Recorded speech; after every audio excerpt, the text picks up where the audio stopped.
let me just cough a little bit first. I already started that. You can cough if you want. Okay. I thought you were going to cough Way to into the start. microphone. Nah, I'm being respectful. I'm not coughing into your microphone. Into the microphone. Welcome back to welcome back to Tech Over Tea. It's episode 21. Today's guest is a frequent returning guest. He's been on... This is your third time, yeah? No, this is number 4, I think. That doesn't sound right. No. Yeah, 1st, 7th, 14th, and this is 21st. Oh, yeah. I was holding up Okay, my fingers, but this fourth is time on the show then, I guess.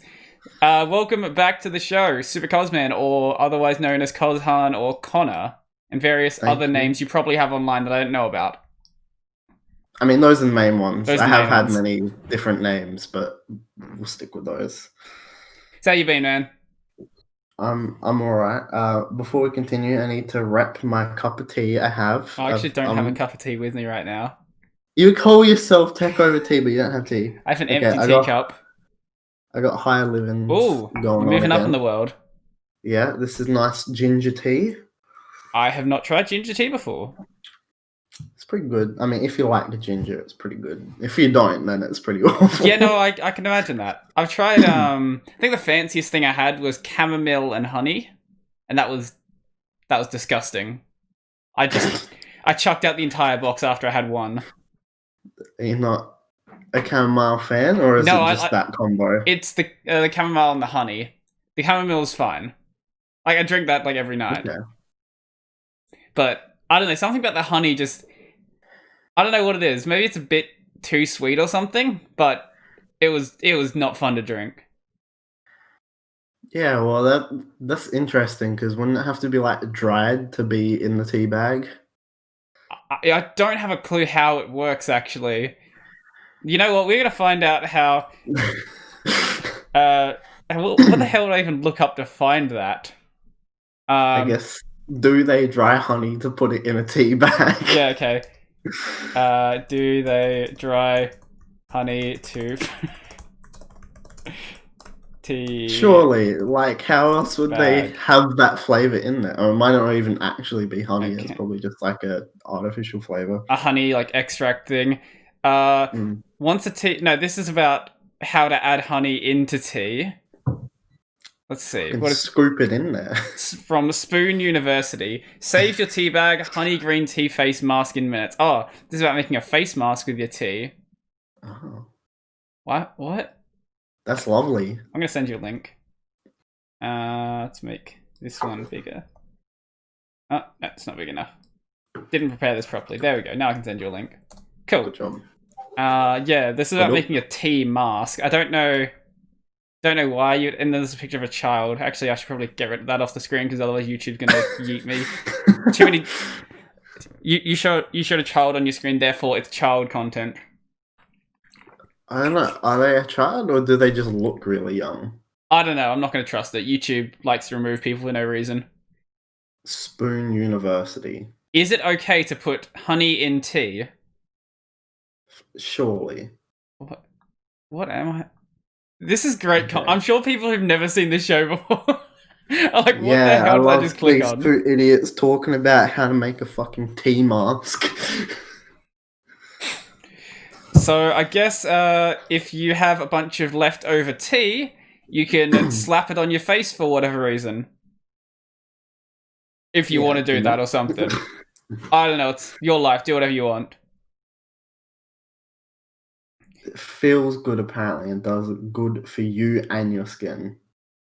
Well, there's probably some good reason to do it then. If you really care about, I don't know, if you want the most out of your skin, just slap some tea on it. Make sure the tea is also boiling. That's the important part. Big brain move right there. Only boiling tea. Encourages new skin growth. Oh, fucking hell. It's technically not a lie, so you can get away with it. Up to a point. Don't... No. It's that's technicality, bro. You can't pin me on that one. No, I think I can. I'm gonna say avoid putting scalding water on your face. Maybe a little bit. Maybe, yeah, I don't know. At what point? I'm gonna look this up. Oh no. What should it be?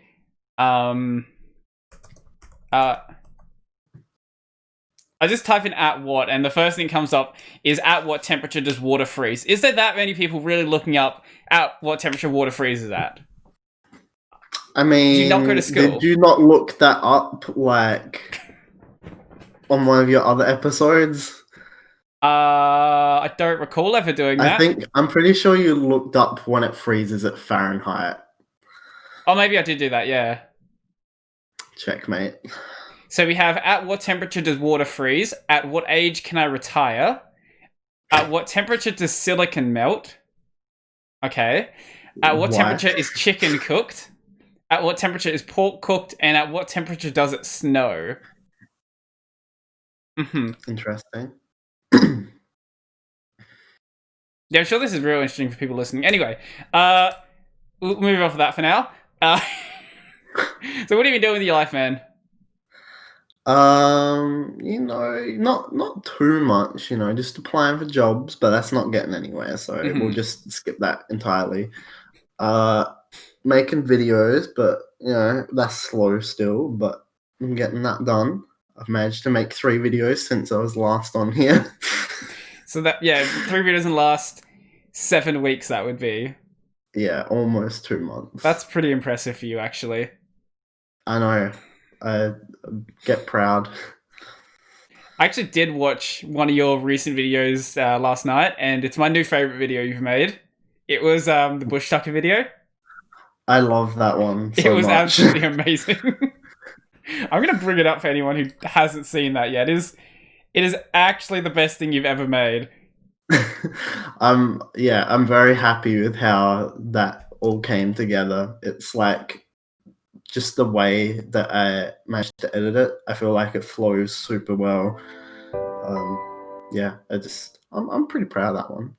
Yeah, I was real surprised by how much editing work you put into that. When you got to the bit when you were breaking up the sticks, like that was actually really well edited. I'll see if I can find it. Shouldn't be too far in. Let's see. That's probably way ahead. Oh, there we go. Here we go. Quality content. It's not quality content for anyone who's actually who's listening, but basically, he's breaking up some sticks and doing some really well-timed jump cuts, and it's actually pretty good content. So go watch it. It's linked down below, as always. Sure, why not? Yeah. So yeah. I'm assuming that one didn't take you too long to make. No, I think filmed it in one day, and then I think I edited it the next day because I was like, oh, I'm actually enjoying making a video. And so I kind of just breezed through it in a couple hours, which was nice. I wouldn't have thought it would take that long to make that one, but that might be something I'm missing. I mean, there's still quite a bit of just useless footage that you kind of have to watch all of it to make sure I want to keep this in or not. But no, it definitely didn't take that long. But also I did download a new editing software to do that one, so I could actually edit on my computer, because I don't know, I think I said last time I was on here, but I finally got a new SSD, so I actually have some space on my computer to work with. So yeah, I downloaded what's it called? I think it's Hit Film Editor or something. It was just a free one. It's actually pretty good for being free. I've not heard of that one. Did you say it was Hit Film Editor? Yeah, I'll double check, but I'm very sure that is what. Oh yeah, Hit Film Express. It might be. Oh yeah, Hit Film Express. Yeah, that's the one. But yeah, just for little free things, it's honestly pretty good. Looks kind of neat. It's only available on Windows and Mac OS though. It kind of looks very Premiere-y, I guess. Yeah, I definitely got that vibe, but it's a little bit more simple than Premiere, I'd say. So what do you think of that software then? Is it a reasonable thing to use, or are you going to find something else to use? I mean, I'll probably use it for a little bit. The only problem is because uh, I use my phone to film most of the videos because I don't have an actual camera. um, but that like exports in .mov files because it's an iPhone, and MOV files are the only ones that editor doesn't support. So I have to chuck them all into Handbrake first to convert them. Oh, I mean, that's a pain. Yeah, it's a little bit of an annoyance, but it's honestly not like too bad. I completely forgot that iPhones were weird like that. Why in the world does it record everything to MOVs? I don't know. I'm pretty sure like every Apple thing that's just their default video. QuickTime's the same, isn't it? Yeah. Yeah, QuickTime is like was designed to play MOV files.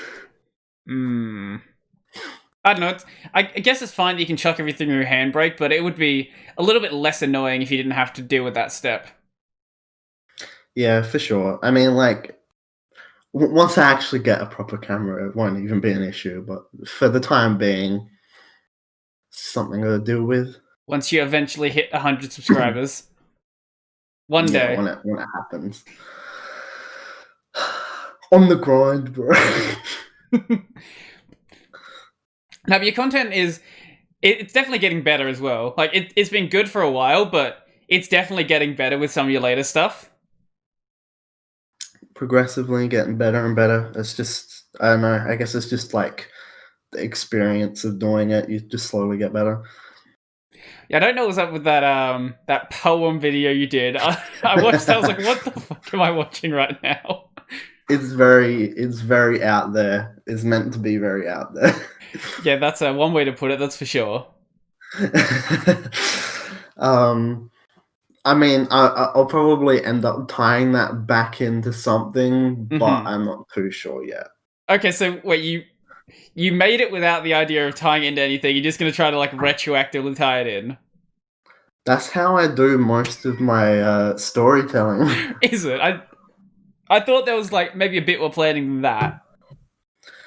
Well, for the overarching story, I have kind of an idea of where to go, but at the very start, I was kind of just doing shit, and I was like, oh, just connect it with this video.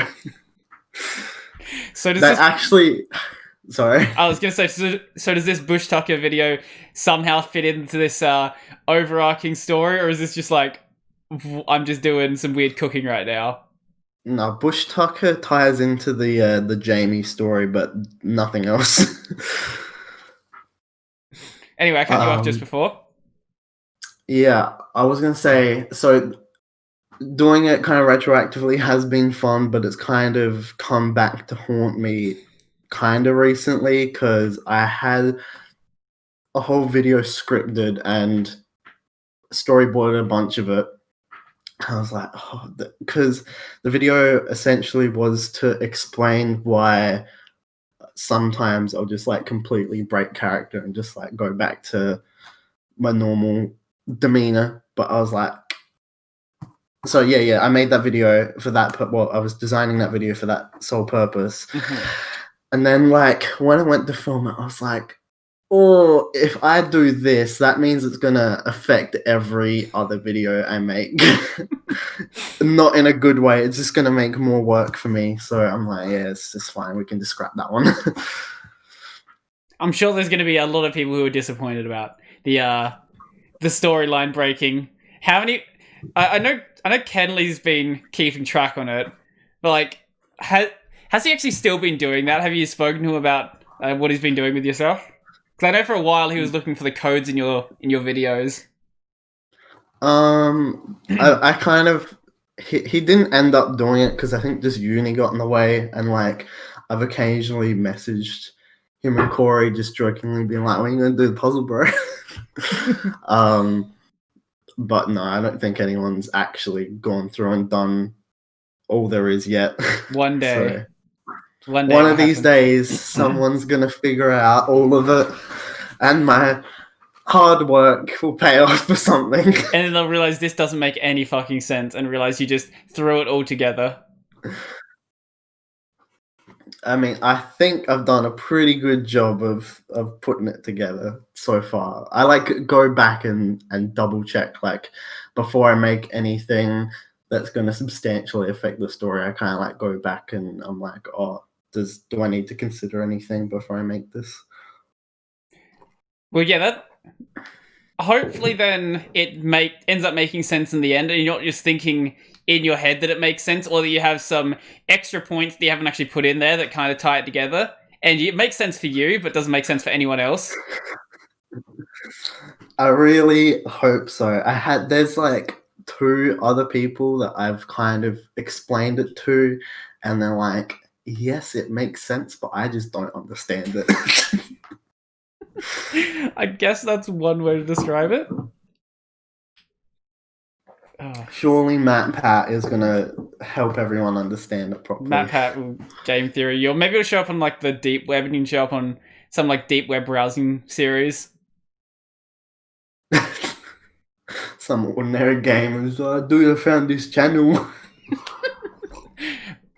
That's not how it sounds at all. I don't know why I put that voice. No, you gotta start your video speaking a bit of speaking a bit of Indian just to throw off the YouTube subs. I'll occasionally watch one of these videos every now and then when they like pop up on my recommended, but I'm not a stan. I'm just a fan, not a stan. I was watching a lot of his content for a while, and then I found other channels that kind of caught my interest in. I'm still subbed, I just don't watch as much of his content anymore. Mm-hmm.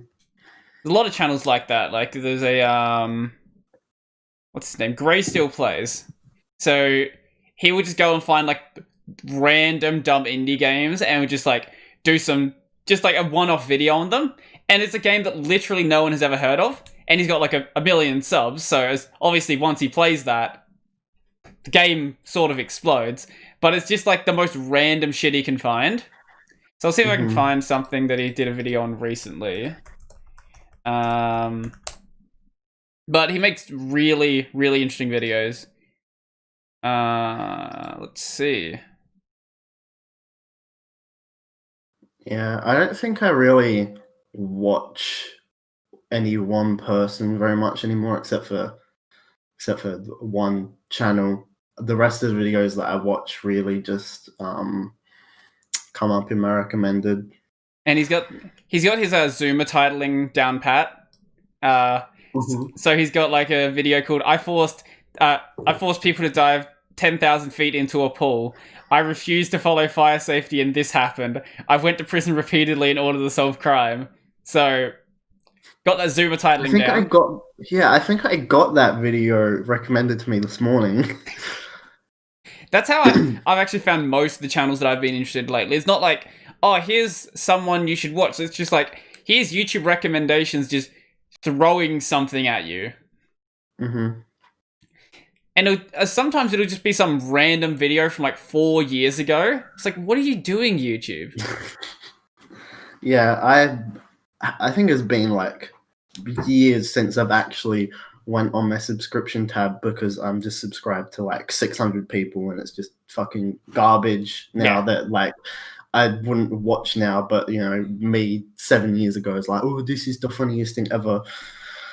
But the channels that I actually like and watch, I just have the bell on for. So, well, I barely go to subscriptions because it just hasn't worked in a couple of years. Honestly, the home feed works better than the subscriptions tab to actually show new videos. Mm-hmm. I don't know how you fucked that up, but why not? Well, all they had to do was just not change what they used to do. Just show you everything that your subscriptions upload, and that's all you had to do. And they didn't do that. It's like, oh, what? But if you don't watch every single video, maybe we just shouldn't show you all of the videos from that channel. We'll show you some of them. It's like, no, don't do that. Just show me everything. I'll choose what I want to watch. Yeah, just like trying to hold your hand for something that's like that's what recommended is for, you fucking stupids. Or just get rid of the trending tab and just put recommended there. I know they want people to go watch the trending videos, but what's on trending right now? So we Trending is cursed. I think there's a Jaden animation video, and then the rest is just like useless garbage. So the top one is an IGN video, Far Cry 6 reveal trailer. Oh yeah, so it's big channel. Then we have one from Netflix for Lucifer Season 5. Then we have Jaden Animations. Then a bunch of other garbage. Actually, I'll show it on the screen. So there's videos from like James Charles and a couple other people. Trending is literally just where all the kids go and they're like, oh, this looks good. And then it gets onto trending. Hold on a second. I just saw what the new Assassin's Creed is going to be. What is it? It's called Assassin's Creed Valhalla. It's Viking assassins.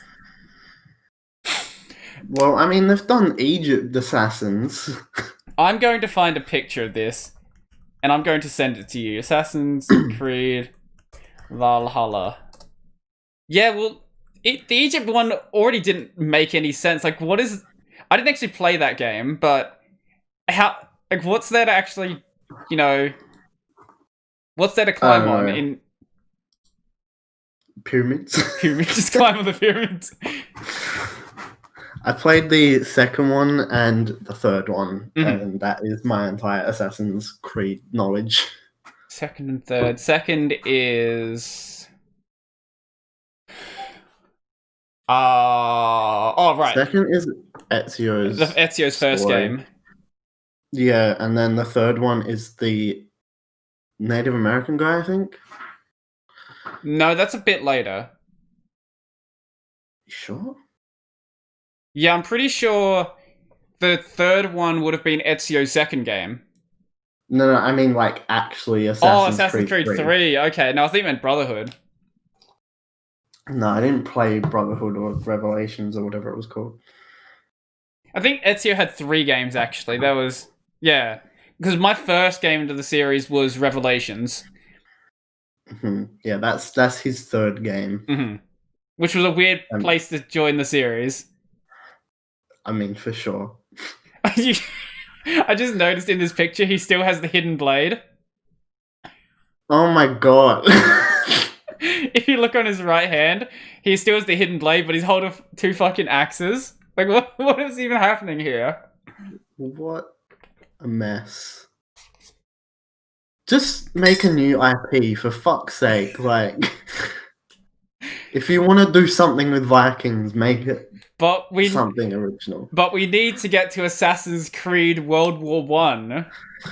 Assassin's Creed in the future, and then they'll just catch up to like where they're going into the Animus. It's actually gonna happen. I guarantee it. 20 games later. 20 games later, they're gonna milk every single point in history, and eventually get up to what they'll end up doing is they'll bring back the old dude, like the original main character.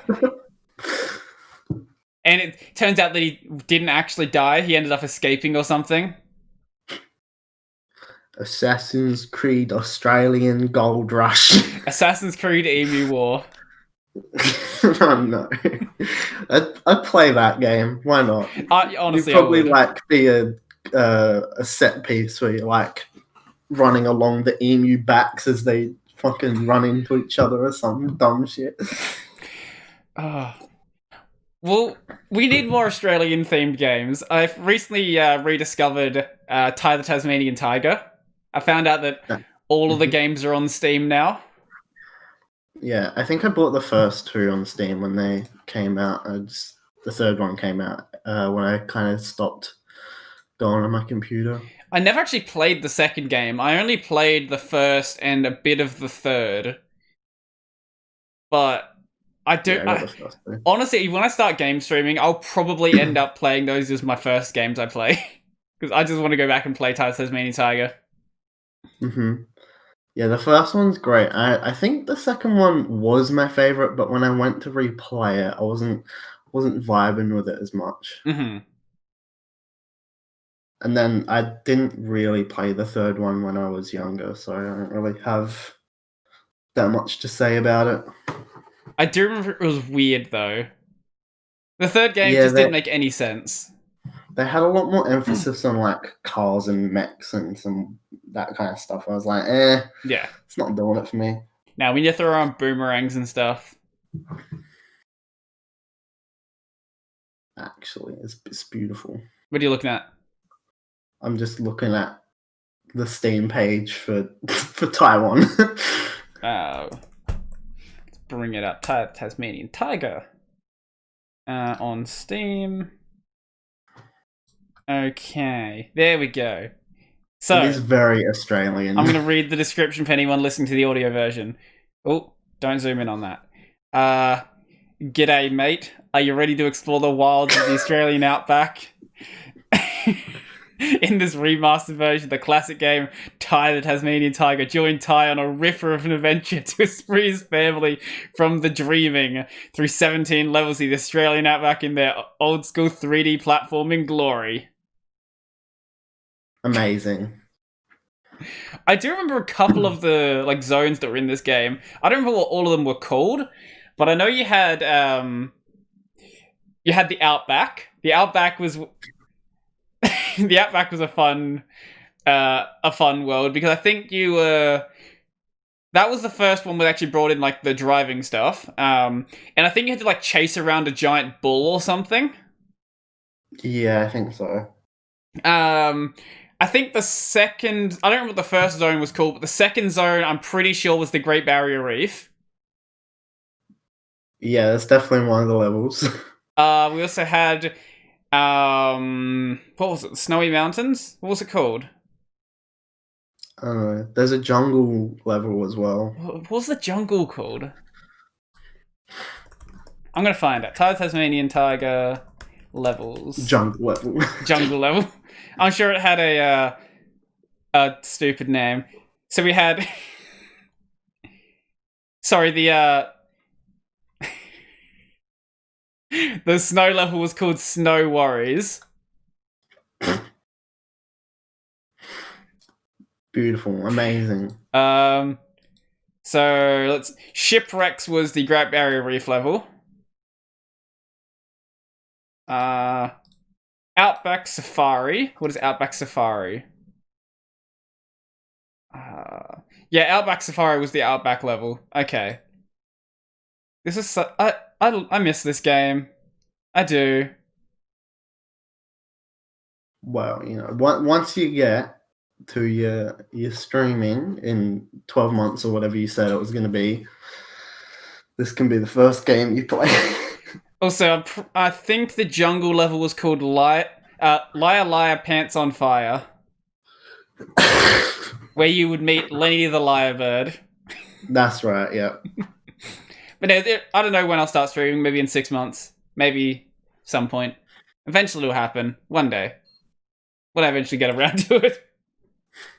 There's actually a fourth game, and it's a 2D platformer. I hear it's not very good, though.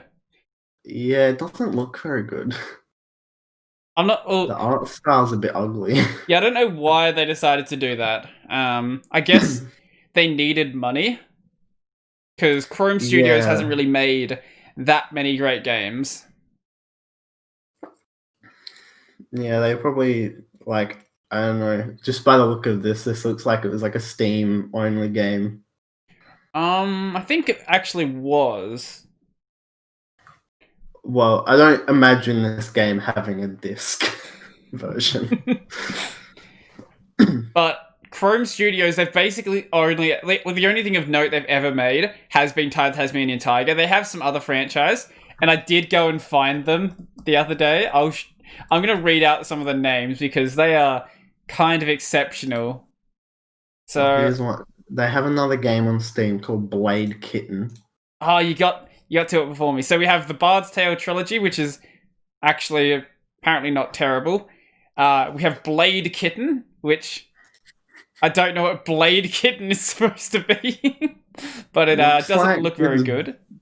It looks like a girl that's like beating up Warhammer characters. We have Wild and Seek, which I have literally no idea what this is.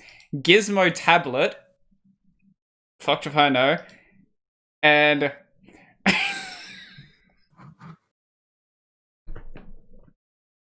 I didn't notice this one. Fruit Ninja Academy Math Master. Oh no. Which sounds like a great game. But the only other thing... Fruit Ninja that's just like, here, you can make a shitty knockoff. I think Fruit Ninja just doesn't care who uses their license, to be honest.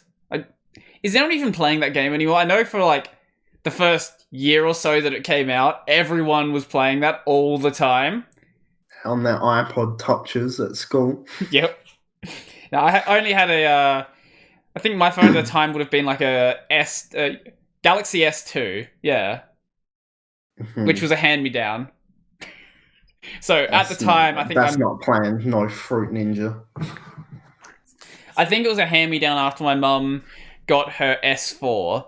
So my So what happened was my mum got her S4, my sister got her S3, and I got the S2.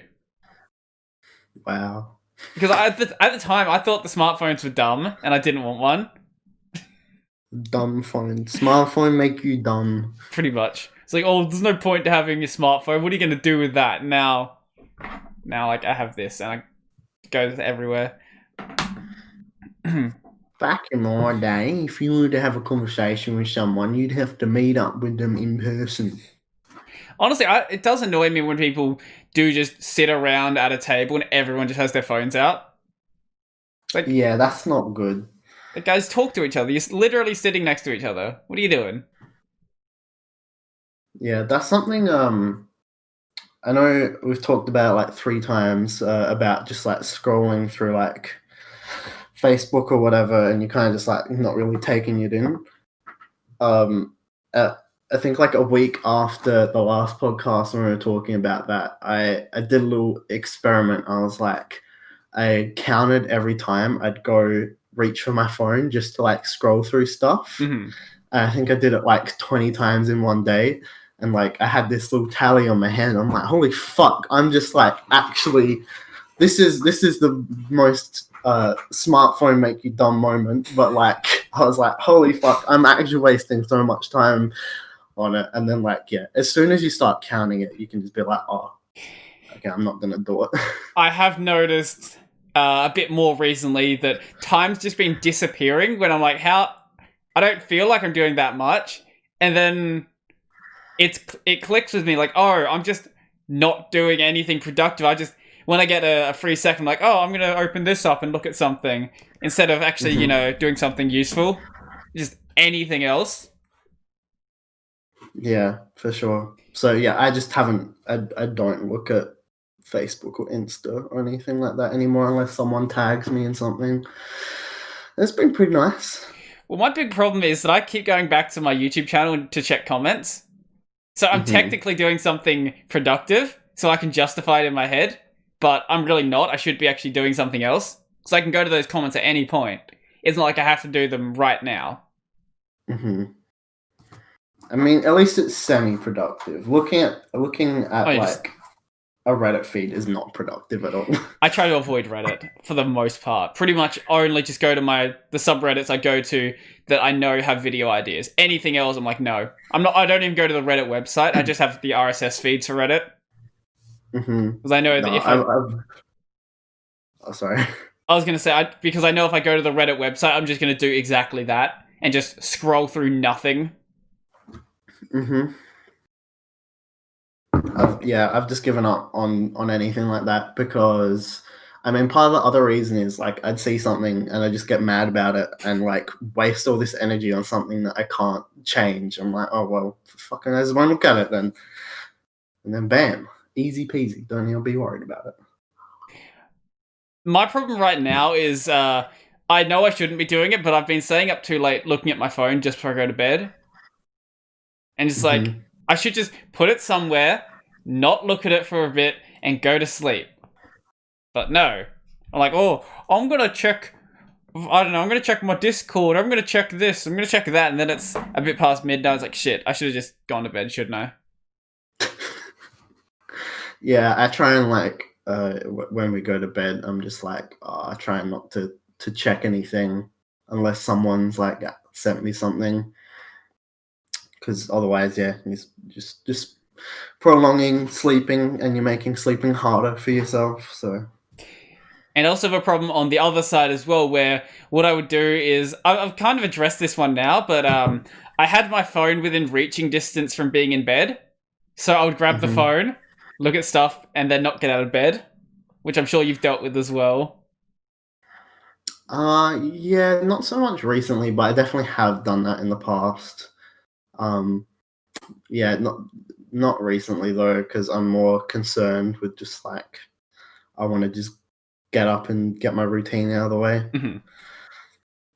What I've decided to start doing now is I put my phone on charge on the other side of my room, so I physically cannot reach it from my bed, so I actually have to get out to turn my alarm off. That's a pretty good idea. Yeah, it definitely makes it it's annoying some days, because some days I just don't want to get out of bed. But especially like on days where it's like really cold. Like I just wanna stay in bed for a couple more minutes, but I can't because that fucking alarm keeps going off and it's really annoying. And then once you get out of bed, you're like, okay, I'm up now. I should probably go do something.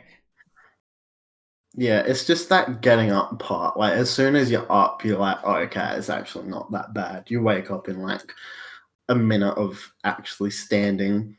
It's just, yeah, while you're still in bed, you're just like still heaps groggy and you're like, no, bro, just let me sleep 5 more minutes. Come on. I know there's this alarm thing you can get. I don't know what it's actually called, but it's basically like a pad that goes on the ground and the alarm won't stop until you stand on it for 10 seconds.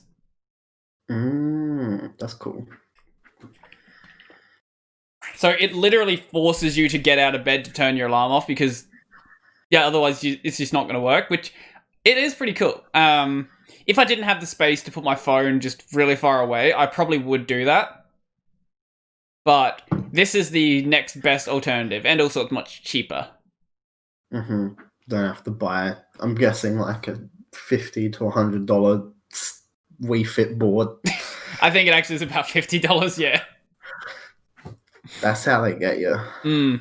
What you should do, okay, is buy a Raspberry Pi and set up pressure sensors, which is a much more expensive solution, but it's kind of cool. It's homemade. Yeah, exactly. So you were saying earlier... No, I don't think of that. Oh, yeah. No, go on with what you're saying. I was going to change the topic. If you had something else there. I was just going to say, I don't think I've really never had a problem with getting out of bed if I have something that I have to do for the day. Like, I've never had to set more than one alarm. Like, one will always just wake me up. Yeah, that's the thing. When it's something I know I have to do, I always climb out of bed. When it's something I know I can postpone, so it's like, oh, I have some videos to record today, I will push them back further in the day. But if it's like, you have to be at, I don't know, a doctor's appointment at 10 o'clock, then I will be up and ready to go at that time. But when it's something that I have control over and I can push wherever I want to push it to, then I tend to let myself fall into those traps. Yeah, I've done that version a couple times. What were you going to change the topic to? So before the show, before the show, you said you went out for a run. So you've been keeping up with that then? I have. Well, it's called, I don't know why people call it running, because it's like, it's jogging until you get up to the stage where you can actually properly run, but sure, whatever.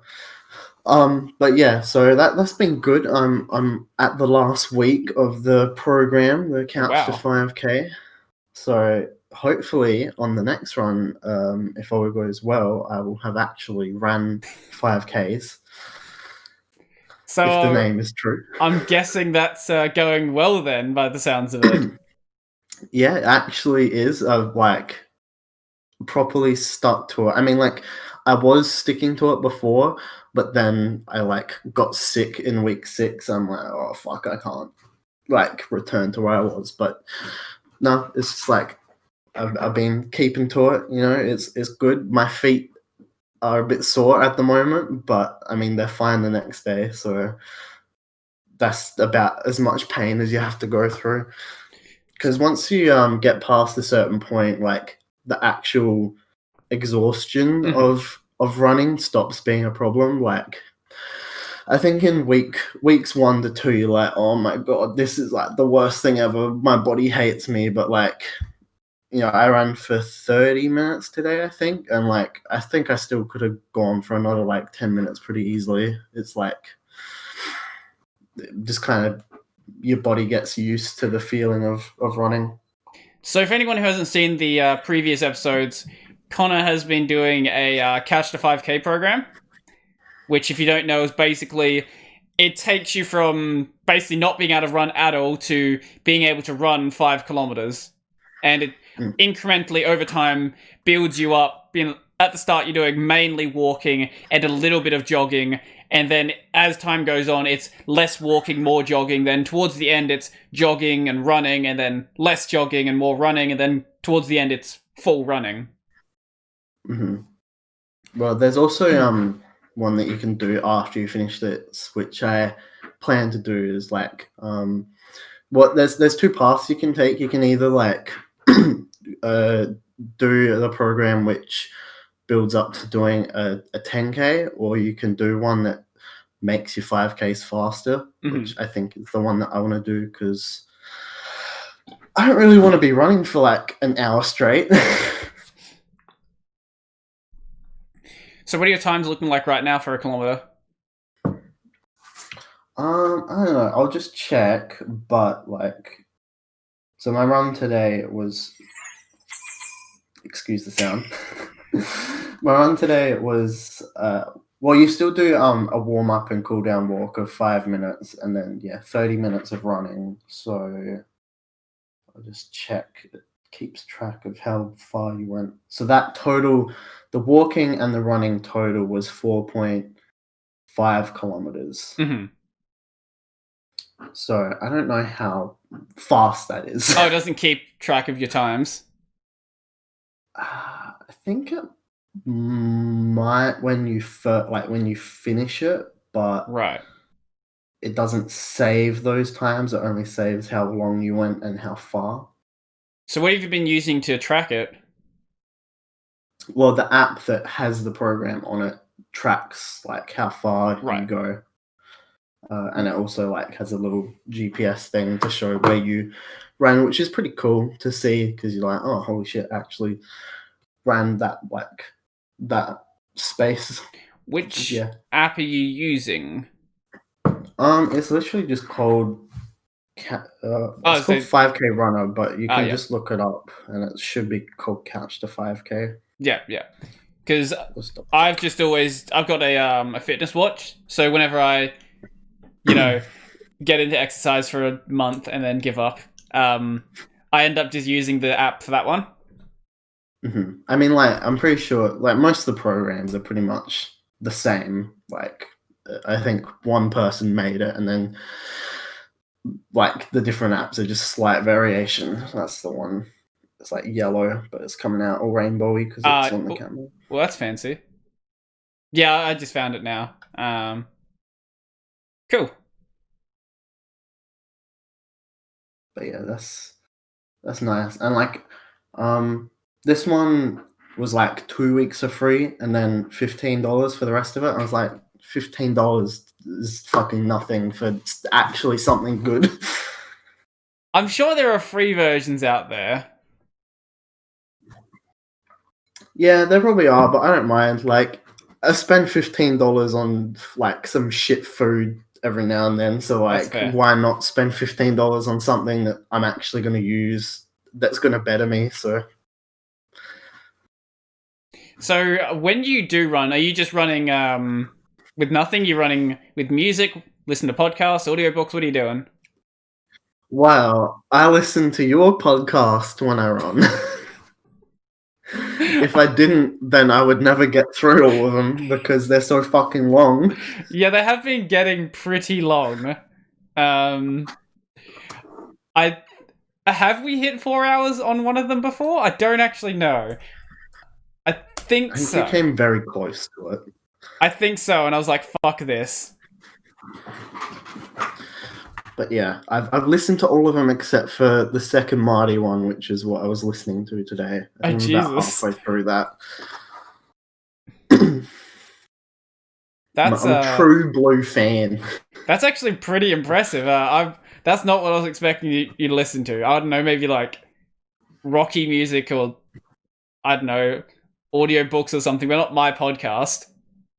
Well, I was listening to music for a while, but I found that it made it feel like it lasted longer than what it was, because like you have a pretty good idea of how like long a song in your playlist is, and you're like, oh, it's only been 3 minutes. Fuck. That's But actually a like, really good point. I didn't even think of that. but yeah, if you I have listened to other podcasts, but I always put tech over tea first. Yeah, if you listen to a podcast, you can't really tell how long it's been, which is nice. I actually kind of treated that the opposite way. Back when I used to cycle a bit, I would listen to music. Like not when I was actually out cycling in public, but when I was on like an elliptical. I would judge I actually found it easier to say, okay, well, I have 10 songs remaining. I have 9 songs remaining. I have 8 songs remaining. I don't know. For me, I found that a bit easier, but I can see how that would be a problem as well, because then you get down to like the last 2 or 3. It's like, shit, I still have 3 songs to go. Yeah. I mean, when I used to ride my bike a lot, I would listen to music, but I don't think I ever really paid attention to it then, because I never found riding particularly hard. And like I'd ride really fast, but I think I just have like pretty strong legs, so it didn't really get to me all that much. I think being out cycling is a bit different though. Like when you're on an elliptical, I think that feels way harder than actually just going out and cycling somewhere. I think it's because you're not really paying attention to your legs when you're out cycling. It's more like you're just seeing what's going on around you. Whereas on that elliptical, you're just staring at a wall, and it's pretty much there's not really else or anything else to focus on. Yeah, I mean, you also have like the wind blowing against you as well, Yeah. which is again like another thing to distract you from how you're feeling. But also most of the time it just cools you down, which is nice. Yeah, yeah. Honestly, I really should get back out and exercise more. Like, I've been so lazy with that lately. I mean, even if you just like go for walks, that's pretty good still. I have been going for walks most days, but I do want to do more than that. Because I know that I can do 5Ks. I used to do 10. And then I just stopped. Just fell apart. Pretty much. Like, I would do 10Ks in the middle of winter when it was like 1 degree outside. I would go at like 6 in the morning. And then I just stopped doing that. Ooh, that's rough. And I had a water bottle that leaked as well, so my hand was like frozen. I don't know why I use that bottle, but yeah, I know I can do it. I'm just lazy. I don't take water on mine. I'm like, I don't want to carry extra shit. Fuck, I would die without water. Well, there's something else as well. Like, I have a couple friends that also run, and they were like, oh yeah, if you breathe through your nose, then like your mouth will be fine. But like, my nose is like pretty fucked, so I have to breathe through my mouth. But I don't find that it dries out all that much. So I mean, I guess that's just a me thing, though. I don't know. Maybe it's also just because I'm used to taking water everywhere. Like even if I just go out for like 5 minutes. Fair enough. Because I don't know. Maybe it's part of the fact that I grew up in the country, where like if you just break down in the middle of nowhere, you just won't have water. So it's probably better to take it with you. Yeah, that's a good point. I don't know, you'll probably be fine here though. Like even if you got to the point where I don't know, you hurt yourself or something, like you could just walk back home. It wouldn't be that far. Yeah, for sure. Like I'm not going. Well, most of the time I just like kind of run up and down the streets. Like I used to run like in a straight line, and then at halfway I'd run back. But I found that going up and down the streets is just nicer because yeah, like if I did need to stop, it's only like a couple minutes walking back to the house. Wait, so you're just run? Like, how far are you actually? Like, how far is your circuit?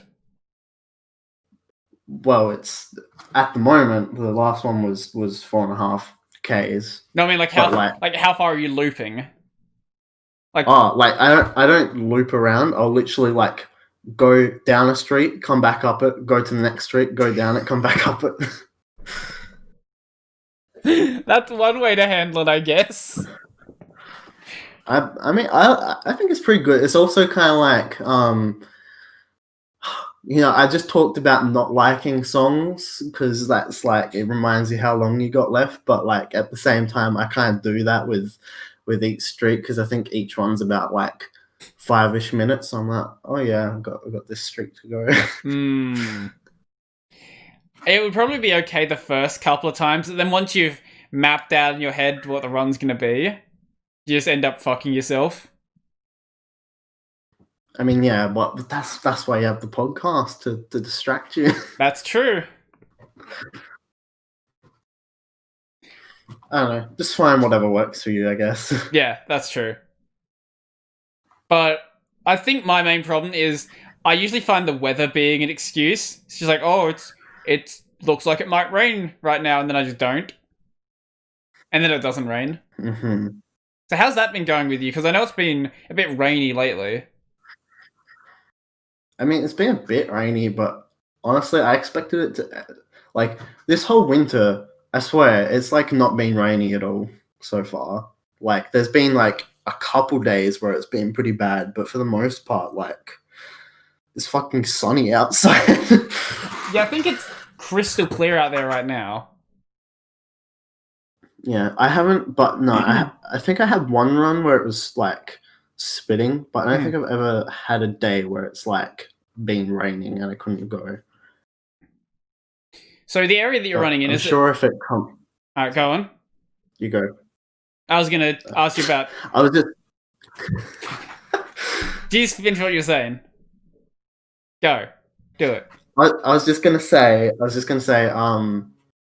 I think even if it was raining, I think I'd probably still go. Like, I don't find the cold too bad. I guess that's fair. It's not like I should find it to be an excuse. I just do treat it as an excuse. Like when I went up to I went and hiked up Mount Lofty the other day, which is like a I think 10k loop. So it's 5k's up the mountain, 5k's down the mountain. Going up is fucked. It takes like 3 hours to go 5k's.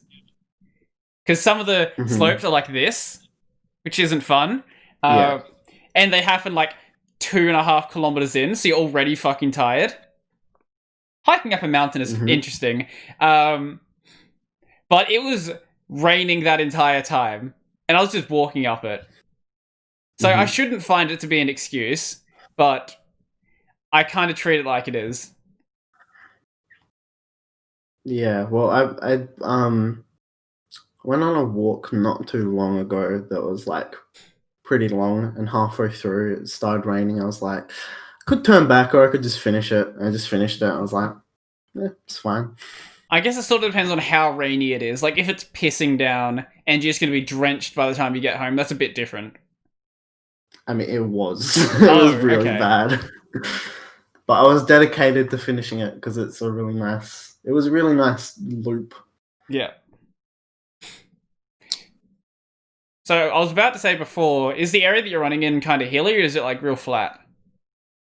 No, it's pretty flat, but if there's one way that I used to go and I might go along there again, there's like I think it's the River Torrens. It's like that has like depending on what part you're on, has a lot of up and down. So I think I'll probably head back that way once I finish the program. Get some hill action going. Well, all of my area is hill right now, so that makes it interesting. Fun. There are kind of flat bits, but it's like a couple 100 meters of flat, really. Which I guess if I like ran up and down it, it could be okay. But yeah, just do beep test. Oh fuck! How far do you actually get in the beep test back when you would do that? Like, I don't remember getting very far for myself. I would give up pretty quickly. Yeah, well, like I never did it by myself, but when we had to do it at school, I was fucking hopeless because like I was just super unfit. I was the I don't same. remember what. No, I think I got up to number 4, and then I was like, "Fuck, I got a stitch. I'm gonna die." I think I didn't even make it to 4. I think I gave up before that point. I think I was like 2 or 3 or something. I was like, fuck this. Well, it's not like I couldn't keep going for some of them. Sometimes you're just like, I don't want to. I'm just going to give up. What? Are you gonna grade me less for not being able to run as much? Like, what are we doing here? Yeah, I don't really understand the point of doing the beep test other than just like making me feel bad. Well, I get it if you're like actually trying to, I don't know, apply for a sports team or something. That obviously makes sense. But if it's just in like a PE class, like what are you doing? Let me play dodgeball or something. Actually, let me just play capture the flag, please. I remember that was, I don't think I've played that since like primary school. I don't think we ever did anything like that in high school. I think I did it in my first 2 years, and then all of PE kind of just moved to being in the gym. Which was sad. Yeah, well, what did we mainly do? I think for us, the main thing we did was basketball. And maybe a bit of basketball and yeah, basketball and volleyball, I think it mainly was. Which is good because we had one guy who was actually good at playing basketball, so whichever team got him would win every single time. Yeah, I'd suck at basketball. My coordination for throwing a ball into a hoop is just god awful. Yeah, I'm fucking hopeless as well. I don't like many traditional sports. Like, we played a lot of cricket, and I'm like, this fucking sucks. Like, I know we played a bunch of T-ball, which was one that I didn't mind because it's a little bit different. But like football and like soccer and basketball and cricket, I'm just like, can we please just play capture the flag? Capture the flag and dodgeball. That's all I need. Pretty much.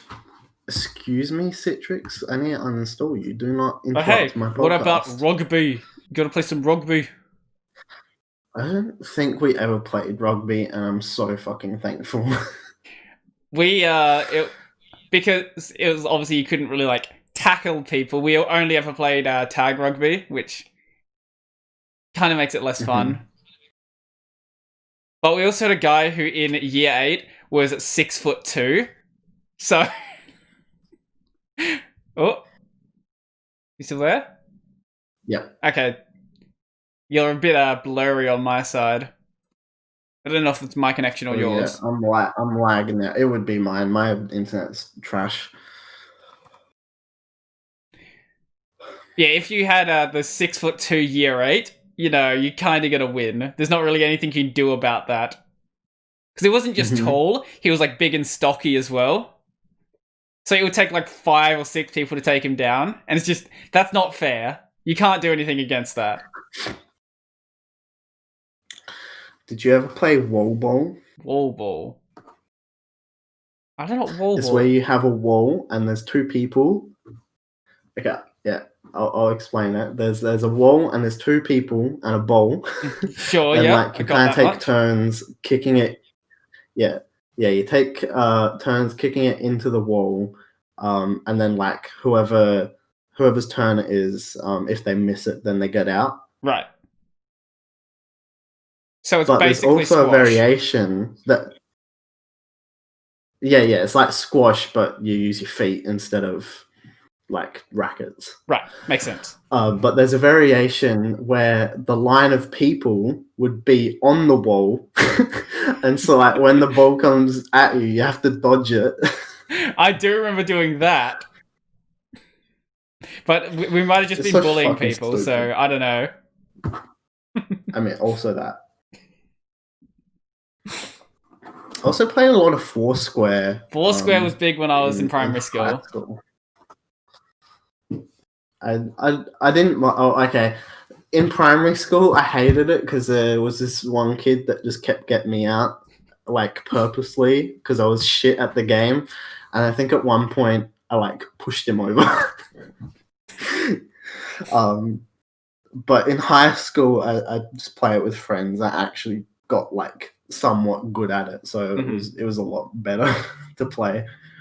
My problem with Foursquare is that everybody had their own rules. Yeah. Like I don't even know what the correct rules for that were supposed to be, because everyone I played with, they would be like, oh, you have to bounce it in your side. Oh no, you don't have to bounce in your side. You bounce in your side, you lose. Oh, you have to go in this specific direction. No, you have to go in this other direction. No, there is no direction. It's like, the thing is, you wouldn't actually decide on the rules until someone broke one of the rules either. No, but it was a fucking lino. You have to do lino. I don't even remember what that rule meant. It means if the ball lands on a line in the like any line and someone misses it, it's like, oh no, it was on the line. You can't determine if it was out or not. Right, and then you have to like whack it into the middle. I think there was also rules against like doing certain types of moves as well, because they'd be too powerful. It's like you couldn't do like volley moves or anything where it like bounce too high or something stupid like that.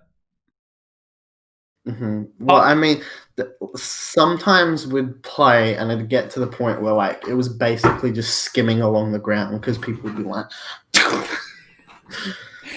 I think the reason we didn't do the volley rules is because we were playing right next to a building and it had a gutter on it, so if you like bounce too high, it might get stuck in the gutter. But my primary school actually had like a line of Foursquare boxes set up, and every single day, if you, like whoever got there first was going to be the one that controlled the Foursquare boxes, because I think there was 4 of them. So usually what would happen is like the people who were the popular ones, they would then go and like take the Foursquare boxes and they wouldn't let anyone use them. Luckily for me, I was part of that group, so. Well, we used to have like lines of like 20 people wanting to play, so because I think like at one point people tried to be like, no, this is just us 4, you can't play, and then like I don't know, they probably like got teachers involved and like, no, you have to make a line, otherwise it's not fair. Getting teachers involved at my school would have done literally nothing. They didn't care about anything. Like, as long as you don't stab someone, they didn't care. Beautiful. Great teaching. Pretty much. That's why I know so many people who dropped out. It's just like, this school was not very good. Not very good at all. Yeah. Why should I care if the teachers don't care? Pretty much. I'm just going to drop out, go into a trade, and then fuck up my life. Wait, they went to do a trade for you? Lots and lots of hard drugs. Mate, our guys went to become rappers. No, not the SoundCloud rappers. Yeah, SoundCloud rappers. I forgot I told this story already. So cursed. If you're going to drop out, at least go get yourself some shit job. Don't try and become an awful rapper. I know people who did go and get trade jobs, and that's awesome. If you're gonna get a trade job, that's cool. Don't become a rapper though. You're not gonna succeed, especially if you just start becoming a rapper once you drop out. Yeah, I'm dropped out, and now I'm on the scene. I got my team. That's probably better than half of them. Bro, I don't know what a rhyme is. I dropped out before Year 10 English. Oh, Lord. Scary place out there with all the SoundCloud rappers. Mate, what else are you going to do when you come from Smitty? You can join the Smitty gang? Stab people for drugs. That is true. Hang around the Smithfield train station, make everyone there uncomfortable because you're fucking penging out, going. Honestly, the weirdest people I've seen actually haven't even been at Smithfield. It's been like Salisbury. Yeah, I haven't gotten off at the Salisbury That's probably for the train best. station enough. Avoid it. Yeah, anything north of Mawson Lakes is not good. Well, you've got Dry Creek in between the city and Mawson Lakes, and that's a weird enough place. Yeah, I've never gotten off there. I've never gotten off anywhere in between Mawson Lakes and the city. I have no idea what's even in Dry Creek. All I know is the name. A dry creek. I presume there's a fucking Dry Creek in there. It was once wet, but now it's dry. Well, Mawson Lakes is a swamp, so hey. Yeah, those lakes are pretty fucking sad. It's just like half reed. Yeah. And then in summertime, it's just mud. Mm-hmm. I kind of am excited to go back, but not really. Because classes and all of that are opening back up next semester. A lot of stuff is staying online. Like, lectures, I don't even think they're doing in-person lectures anymore. It's just like, fuck it, do it online. No one showed up anyway. I mean, pretty much, like, aside from, like, the first 2 weeks and the last week, I don't think there was more than, like, 20 people in most lectures. And then you had some lectures. I think maybe it was one of Jerry's lectures. I know, maybe might not have been Jerry, but I know there's a lecturer that had 0 people show up once. And he had to just do a lecture to an empty room. Yeah, it would be a bit rough. I think the smallest amount of people I saw in a lecture was like less than 10. Mm-hmm. I think the only lecturer I've seen who's actually there might have been 2. Who've actually kept classes the entire time. Adam, he would usually keep class because people like Adam, and Doug. I think those are the only people who could actually hold classes by the end. Yeah, those were the 2 people I was going to say. It's because they actually have, like, a personality other than being a uni lecturer. Well, I've got an amazing picture of Doug on my Facebook. See if I can find it. I probably won't be able to find it. Let's see. Entertain people for a couple of seconds. How the fuck do I use Facebook anymore? Well, the reason why we say these 2 lecturers is because you could actually talk to them like a human being. Any other lecturer is basically a education robot. Yeah, I don't think I have anything better to say than that, really. How much do you know about Detroit Become Human? I know that it's a game that exists. Mm-hmm. Well, it's basically about androids, and you could say that most uni lecturers are basically just androids. Yeah, that's actually pretty fair, to be honest. I won't be able to find this picture, will I? Sad story. I found... Oh, I'm not going to show that one. Fuck it. That's... Oh, there we go. Here's my man. My main man, Dougie. I'll send you the picture. You know the picture I'm talking about, though. I'll know it as soon as I see it. Link you followed may be broken. I'm not logged in. Oh. I'll send you a direct link to the image then. Maybe this will work. No. No, it should be fine. Okay. Beautiful. I love this picture. It's very good. Best lecturer. I appreciate it. See, that's a lecturer that has personality. Absolutely. That ain't no robot.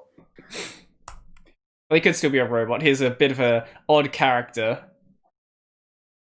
But he's definitely interesting, if nothing else. More likely to be an alien than a robot. Maybe he's a lizard. I don't know. I've never seen how he drinks water. Zuckerberg drinks water in a fucking weird way, so maybe Doug's a lizard as well.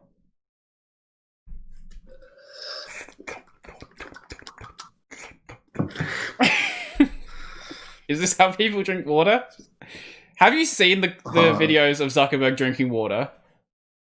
I have. It looks very strange. I'm gonna bring one of these up because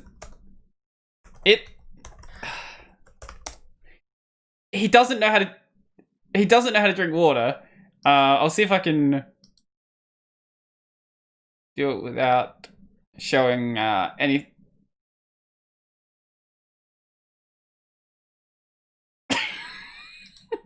Okay, I wasn't sure if there was going to be anything that would be a problem in this one, because, you know, people like to upload things that aren't exactly what you're trying to look for. Mm-hmm. Back in the fucking olden days when you'd get screamers. Don't you just miss that? I love watching a video and then getting some spooky woman screaming in my face. The way he drinks water.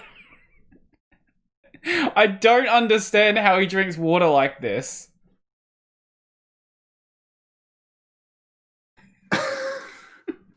The smallest sip imaginable. Why does he look like such an alien in that clip? It's because he is. Lizard man. He is absolutely a lizard. Look, I'm not big on any conspiracy theories for the most part, but if anyone is a lizard, Zuckerberg is a lizard. Why is it always a reptile? Like, how come it's no other animal? I know there's stuff about mole people, but usually it's things that can live underground. Mm-hmm. Why not cockroach people? Aren't they like meant to be some of the most resilient animals? I think because we are the cockroaches. We are the cockroaches that the lizards will stand on and crush us. That's fucking dumb. Wouldn't we be more akin to like flies or something? I don't make this shit up. You're the one who brought up the fucking 5G, the virus riding the 5G. You know how weird this shit can get. Not weird enough. Not weird enough. I follow this channel. I love him so much. He wants to buy a farm, but every farm he goes to check out has a 5G tower built there, so he can't buy it because it's going to kill his cows. Oh, Lord. Do you want to give a shout out for this channel? Sure. My boy Frank Tufano. Frank Tufano. That's Frank Tufano. I probably won't watch any of his content. He's got some... you know, you don't want to. It's a bit of a guilty pleasure of mine. Oh, he said some stuff about vegan gains. Yeah, he's like a carnivore diet person. And he keeps saying how like fucked up his stomach is, but he's like, "No, bro, I gotta eat only mincemeat."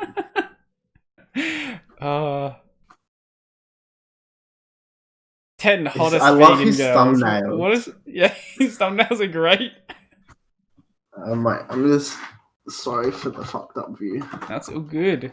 I love his not his most recent one, but the one that says Joe Rogan guest lies about crooked teeth. I love that thumbnail. Yeah, he's like awesome. Oh, he's super scared of like being gay, but he's like so gay. Is PewDiePie simping for his vegan girlfriend? Or how dare you simp for your girlfriend? Actually, aren't they engaged Just now? excellent. Or married? I think they got married, yeah. Or no, how dare you simp for your wife? This video, carbohydrates don't cause diabetes, cell phones do. Driving isn't safe, radiated while traveling. What am I looking at? You're looking at just excellent videos. That's what you're looking at. Wait, can I get this? picture. There's this one called Novak Djokovic is back with the vegan nonsense, and it's a picture of Novak Djokovic eating a raw steak. Beautiful, amazing. I'm gonna send this video to you just so you can look at the thumbnail. It's so good. I'm like limited with my keyboard accessibility, but please just look at that thumbnail. Oh Lord, I need to find some way to bring this up on the screen. Can I see this? There used to be a way to look at the thumbnail for a YouTube video. Yeah, I don't remember how to do it, so that's why I just sent the video. Oh, I found it. Oh God, it's gone again. Where'd it go? So it is kids vomiting, birds attacking towers, weaponry in schools, and there's a picture of Trump, but he's, I don't know, some ghostly figure Spooky man. with really sharp demon teeth or something. And lizard eyes. I don't know what I'm looking at. I can't zoom in because it's YouTube. Oh, and lizard eyes, yes. Wait. These are pretty awesome thumbnails, actually. I love them. So that's my guilty pleasure channel that I have been watching for a while. I've actually got a weird interest in YouTube content right now. So I don't have any interest in this game anymore, but there's a Minecraft server called 2B2T, which is the oldest anarchy server in Minecraft. Yes, and I've been getting a lot of recommendations for 2B2T videos, and I've been watching all of them, and it is exceptional. I love it. I love that there's a whole history and lore behind it. And there's like big has its own fucking cultures. Yeah, there's like these big community movements as well. Like there's this one dude who was like, okay, there's a bunch of important monuments on the server and we need to protect them. And this dude was like, oh, we're just going to surround them with cubes of ice and break the ice so then you have a big water cube. So then you can't destroy it by using withers or by using various other methods to destroy bedrock. Mm-hmm. Just like, what am I watching? It's great. It's so good. I followed I think I just like binged just a bunch of those videos and followed it for a while, but I kind of fell off it. But it's really cool. I recently got into it, and every time one of these videos shows up, I end up watching it. Mm-hmm. I don't know what it is. There's something weird about it. Something weird about grown adults spending years and years of their life on a Minecraft server. Yeah, it's crazy as well because like it only has a limited number of slots, so like you have to queue for like hours just to get into the server. Like that's the dedication of it is ridiculous. There was another thing I saw where so because it's just complete anarchy, people were just doing shit to try to get people banned from the server. And obviously there's no banning on the server, but you can chunk ban people, which is basically where you have, if you load a certain chunk, basically your game is going to be unable to connect to the server. So there was a way you could basically have too many storage blocks in a server, which the reason why that was a problem is because they had a plugin that was trying to get rid of hacked items. So the way it worked is it had to check every single storage item on the server. So, in a chunk. So if you're in a chunk that was filled with storage items, it would have to check every single one of those once you loaded that chunk. And what you could do is fill a chunk with like 10,000 furnaces, and that would crash the game. Well, there's also something else that people would do is to like, similarly like break your game and get you kicked off is like there's these things called shulker boxes, which are like chests, but when you break them, all the items don't come out. Right. So you can just like fill a whole chest with all these boxes, which each have like a whole chest worth of shit in them. And then if you throw them at someone, I'm pretty sure they'll pick them up and it'll just disconnect them.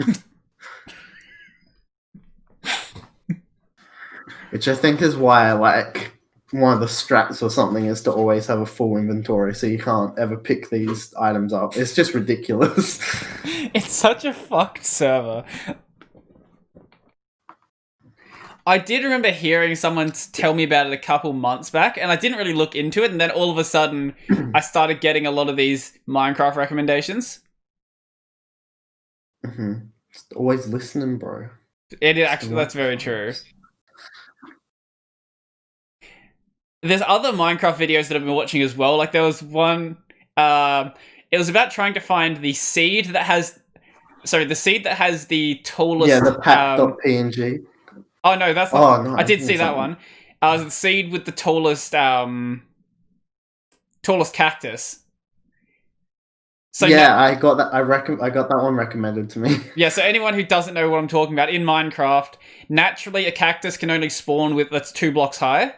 But if you have chunks that are next to each other that also have cactus on them, what it's going to do is try to merge those cactus together. So you might get like a 4-block high cactus and like a 5-block and 6-block. And there are people who reverse engineer the Minecraft seeds, and basically they've written an algorithm at this point that's managed to find like 23-block high cactuses, and it's just stupid.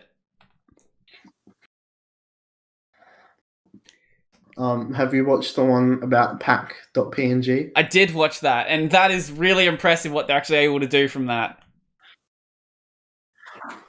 I knew that there was... That's actually insane. Yeah, I knew that there were people who reverse engineered PewDiePie's seed, but the fact that they were able to reverse engineer, or at least get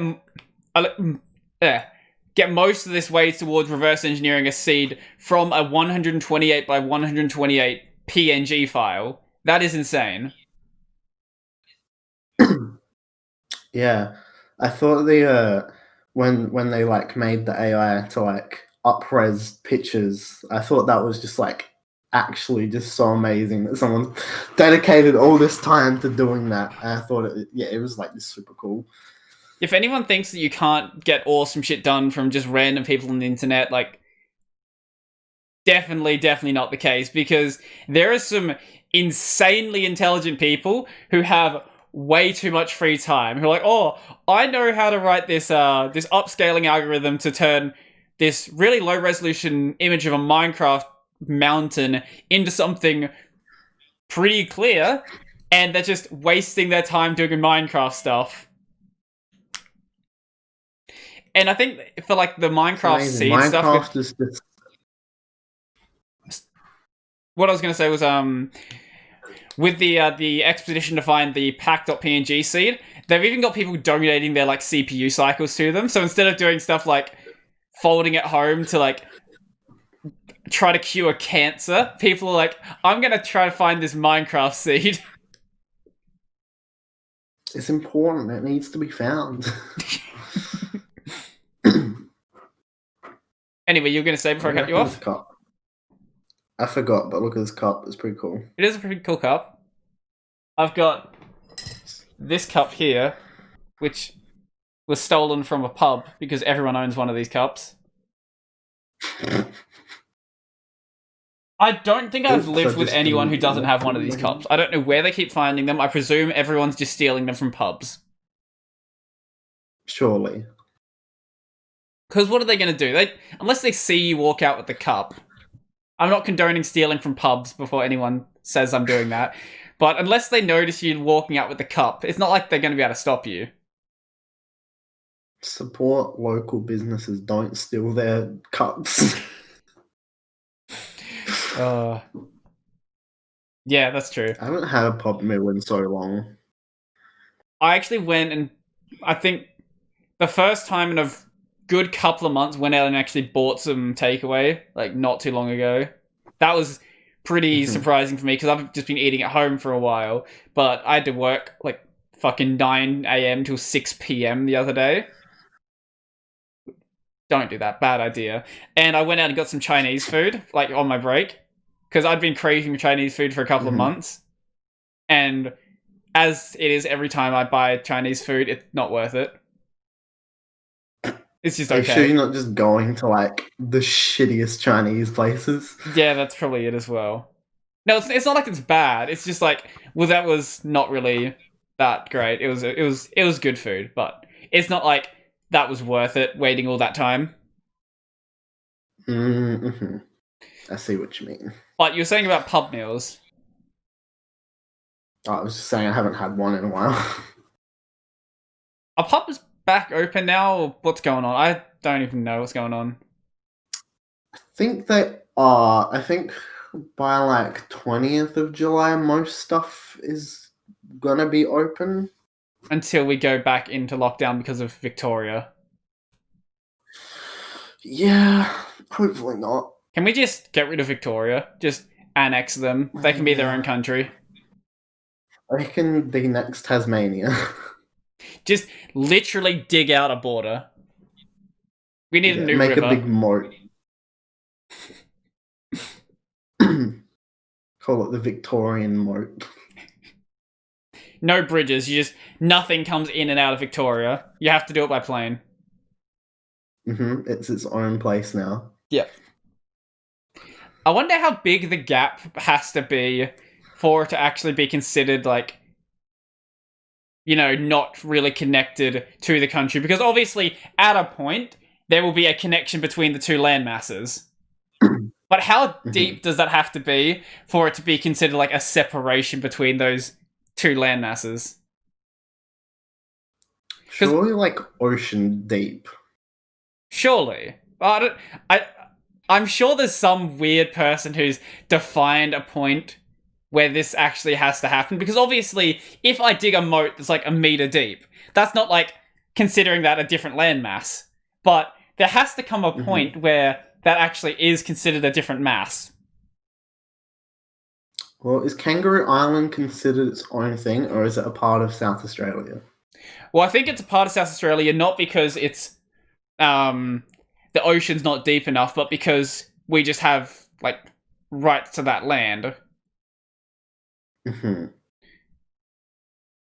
That's like how deep I'm thinking. Like it has to be like the middle point between Kangaroo Island and mainland South Australia. That depth of ocean is how deep it needs to be. You know what? We're gonna see if we can find an answer here. How wide does it have to be? Because like you could make it like 1 centimeter wide and just make it as deep as the ocean. That would still technically be a moat. How deep does a moat need to be a sea? Amazing. Let's see.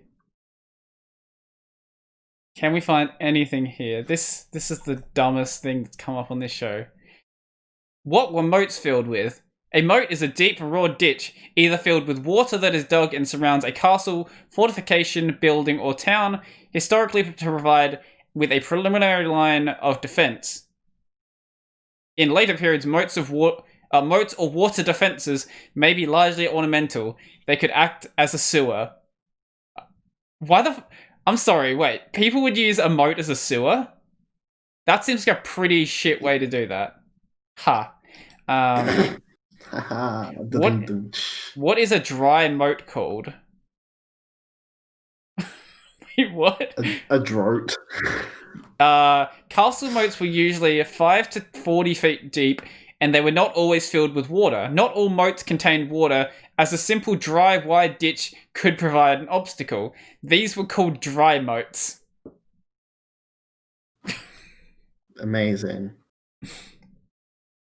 Alright then. Imagine being one of the poor fucking slaves back in the olden days that had to like dig a moat. Yeah, fuck that. Once you're done digging it, they leave you down there to die. So it's a moat and mass grave. Well, if it's already going to be a sewer, it can't get much worse. Fair enough. Like, surely they'd have like an off-run thing down to like some other body of water. They wouldn't just like let it sit there. I don't know. Maybe. I think we're thinking a bit too much about fucking moats. Yeah, probably.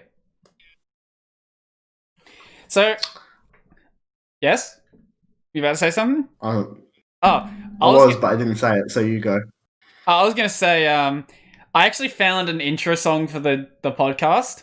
I didn't do it this time because I was saving it for a topic, and it kind of, got delayed for about an hour and a half. But I do have an intro song. I'm sure you know who Kevin MacLeod is from Incompetech. No, I'm uncultured. Okay, he makes like all of his music he releases being under Creative Commons, so all royalty free stuff. And you've probably heard some of his music. Pretty much all indie games where they don't want to pay for music, they'll use his stuff. Okay. So I'm going to show you the song. Hopefully I can bring it open. Here we go. Are you ready? Let me know what you think. I'm so ready.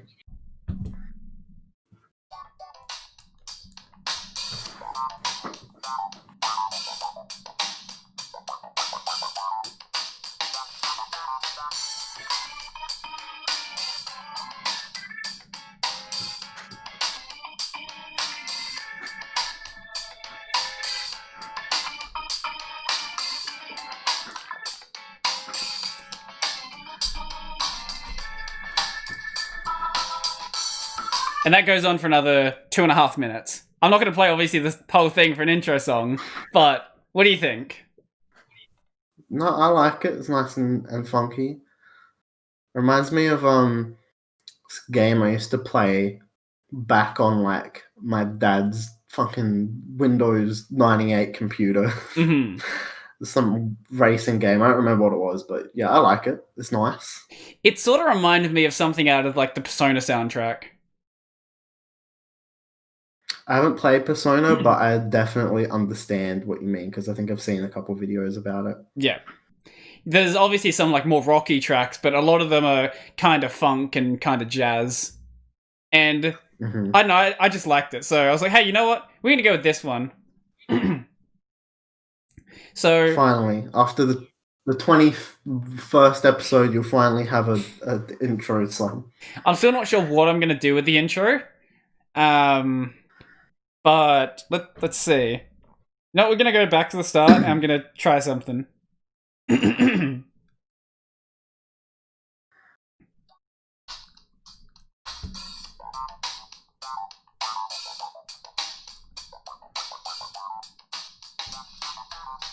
Welcome back to Tech Over Tea. This is episode 21, and I'm, as always, your host, Brody Robertson. And then I just fade the music out. Then we go into, introducing the guest. Are you going to put that on, like, in post, or are you going to, like, play it into your microphone? I'll probably set up a thing on OBS, just play it. Mm-hmm. So my guest will be sitting there, and then all of a sudden I'll just introduce myself.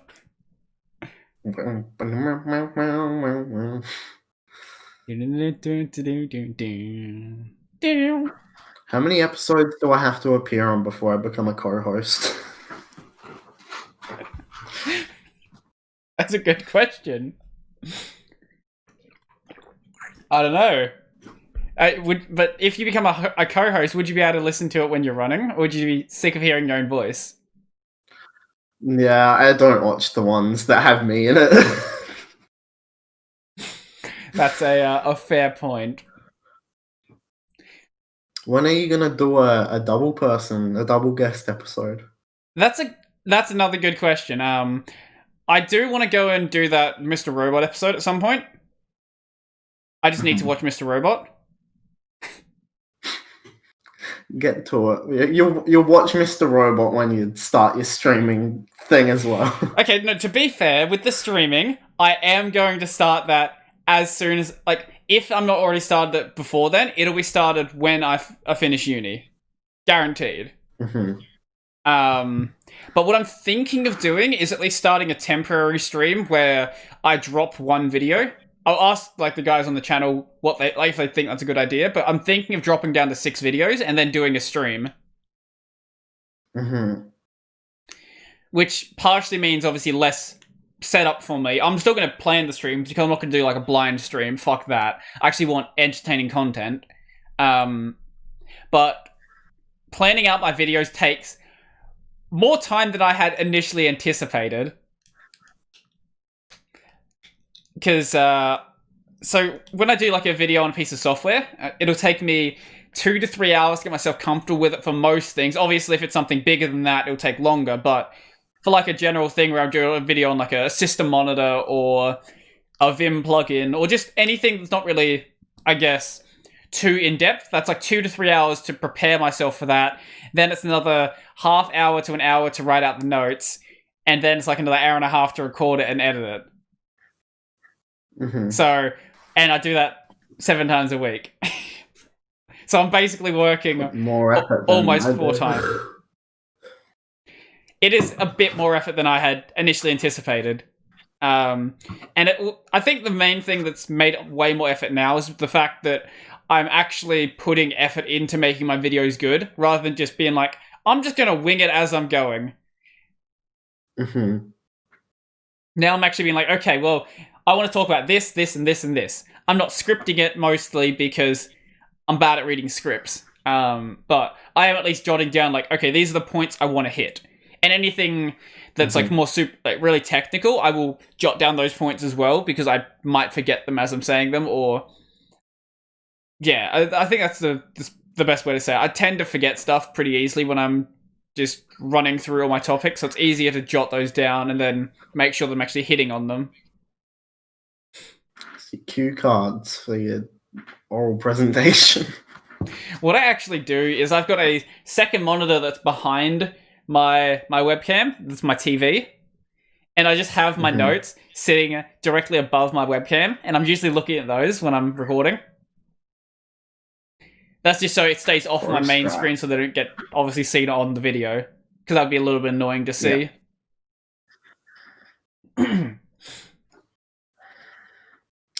So what are you going to do for your 10k subscriber special? I'm thinking of doing an Arch Linux install video, but I'm not 100% sure at this point. Because I have had people bother me about doing that for fucking 6 months.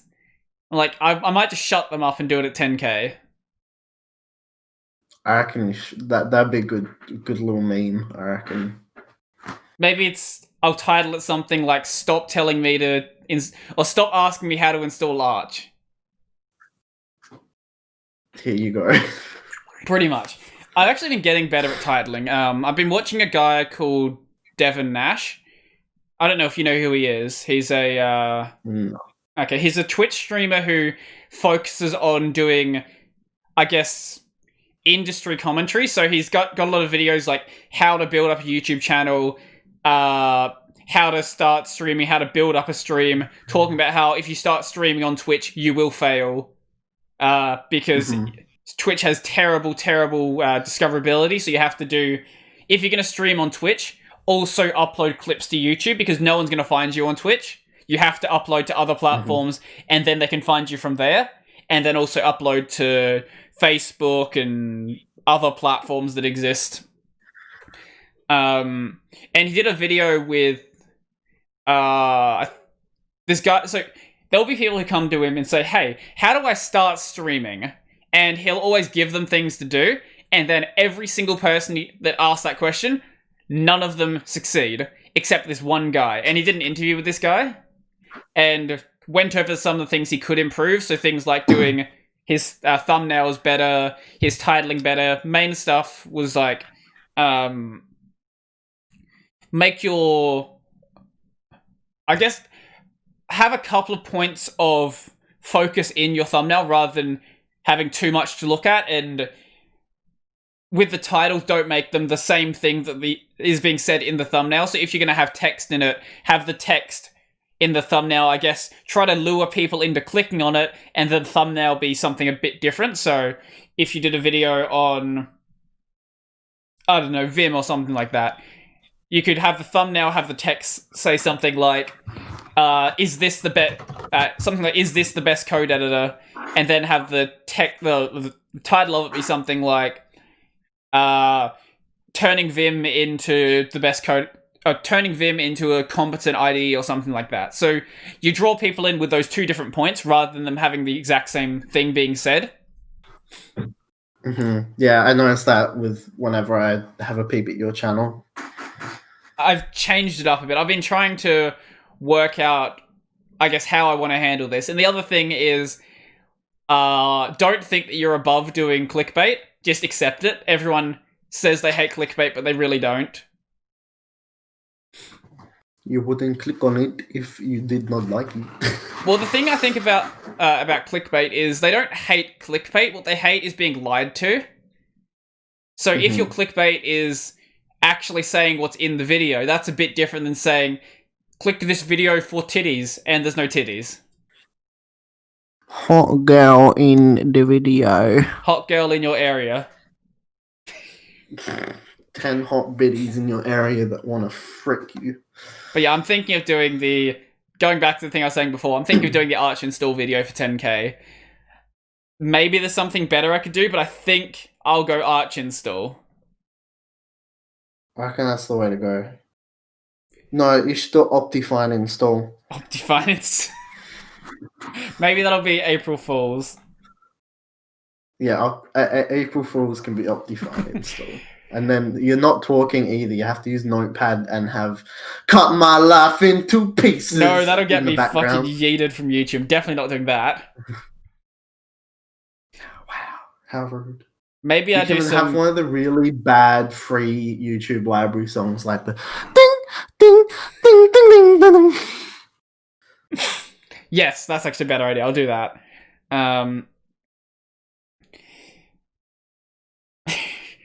Fucking Optifine install videos. I do remember looking up some of those though.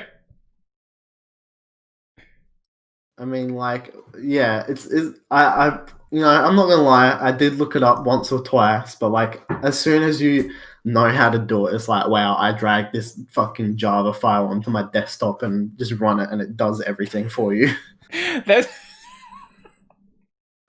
There's a guy called The Breakdown who has done 3 Optifine install videos.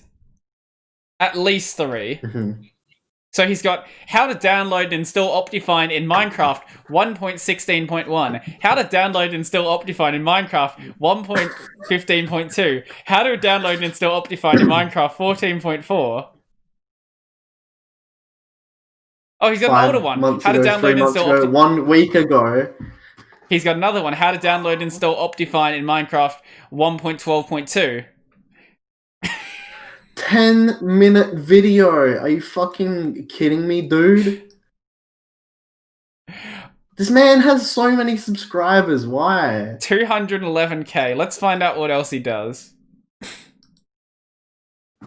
Bruh, this is the most painful thing ever. You can literally make an Optifine tutorial fit into, like, literally a minute long.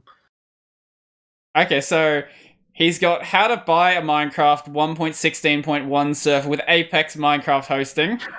That has 200... Okay, I'm sorry. He has 211k subs, and his latest video has 231 views, and it was uploaded 3 hours ago. I get better views than that. I mean, the one day ago is a bit sadder. Oh, yeah, 721 for a whole day. My video from yesterday didn't do that well. It got 1,000 views. You have 211k. What was happening here? Yeah, these thumbnails are just ugly to look at. Well, no, his other problem, I think, is his titling is just terrible.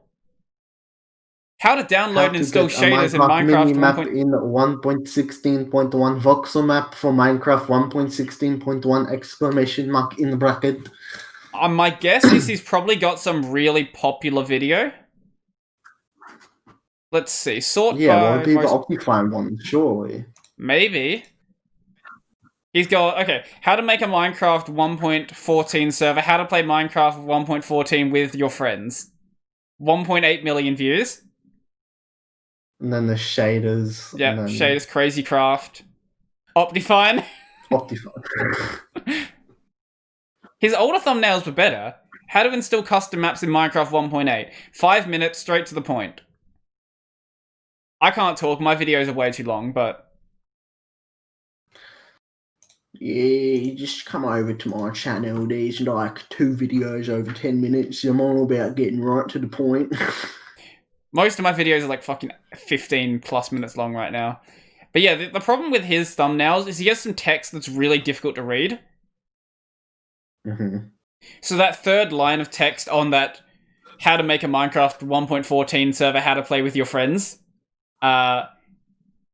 Sorry, how to play Minecraft 1.14.1 with your friends. Be very specific about playing with your friends.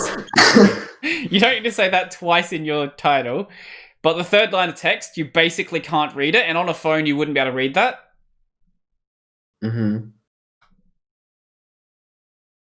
You probably I can't talk. videos, My thumbnails are pretty all over the place, but they've. I was gonna say your thumbnails. There's work that could be done on them. The thing you have going for you is your own art. The thing that just needs to be done a bit better is, I guess, laying out the art. I just well, like the thing is, my thumbnails are like you're also meant to. I mean, this like goes against every fucking YouTube trend, but like you're meant to view them in full screen because they have all the secrets hidden in them. So you can appreciate it as a work of art when you open it in the full screen. I think what you need, okay, is you need the zoomer thumbnails, but you still need to be able to embed the codes in them. That's when you've really hit the money. Uh-huh. I think I respect myself too much for a zoomer thumbnail. I'll just be like Luke, I'll just add Wojacks to every thumbnail. Be like, yo, am I too smart to learn? Wait. Well,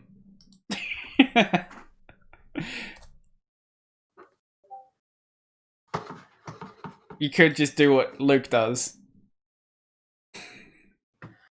Yeah, Luke's thumbnails hurt me on a personal level. What he realized early on was that if you put memes in his thumbnails, he can get people from 4chan to click them. I'm too dumb to use Ubuntu. And you've got ones like Zoomer consumer gets red pilled on technology, or get a website now, don't be a web peasant.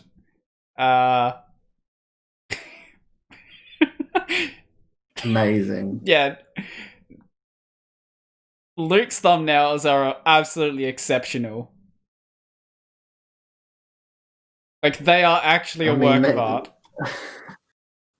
I do want to click on them, even though I really hate them, so it's doing the job. Oh, if you think you hate them, see what nonsense happens on Reddit. Everyone thinks that he's like a white supremacist and a neo-Nazi. It's like, no, he's just taking the piss. No, if you use any 4chan meme, you are a white supremacist Nazi and going to beat me up. If you use PP the Frog, I don't like you. You're a bad man. Don't use PP.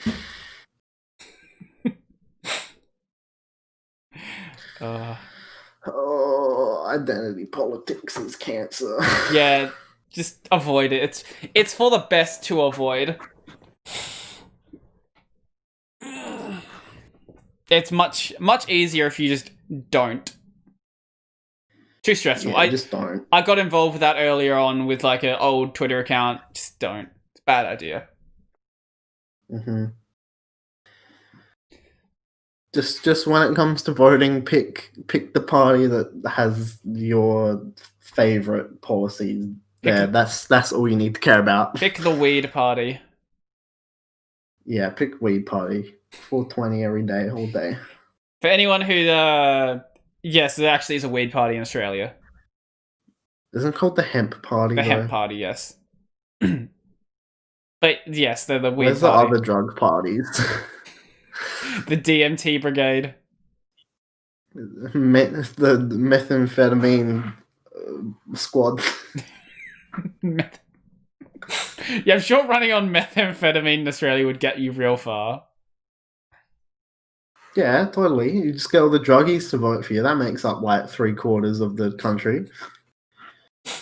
That's it. Mate, you're a true brew legend. I'm gonna vote for you because you put meth in your party title. That's fucking sick. You're trying to get my brothers out of prison. They got put in prison for doing meth. They did nothing wrong. Right, my cousin got put in the prison because he was dealing meth. That's fucked up. Those fucking police put my cousin away for doing nothing wrong. He was just supplying. He was running a legitimate business, and these people came along and took it away from him. That's what's wrong with the government, and that's why I'm voting for the methamphetamine party. That was a really good accent. I'm not sure what accent it was, but I think it captured it definitely captured the character I was trying to play. Oh my lord.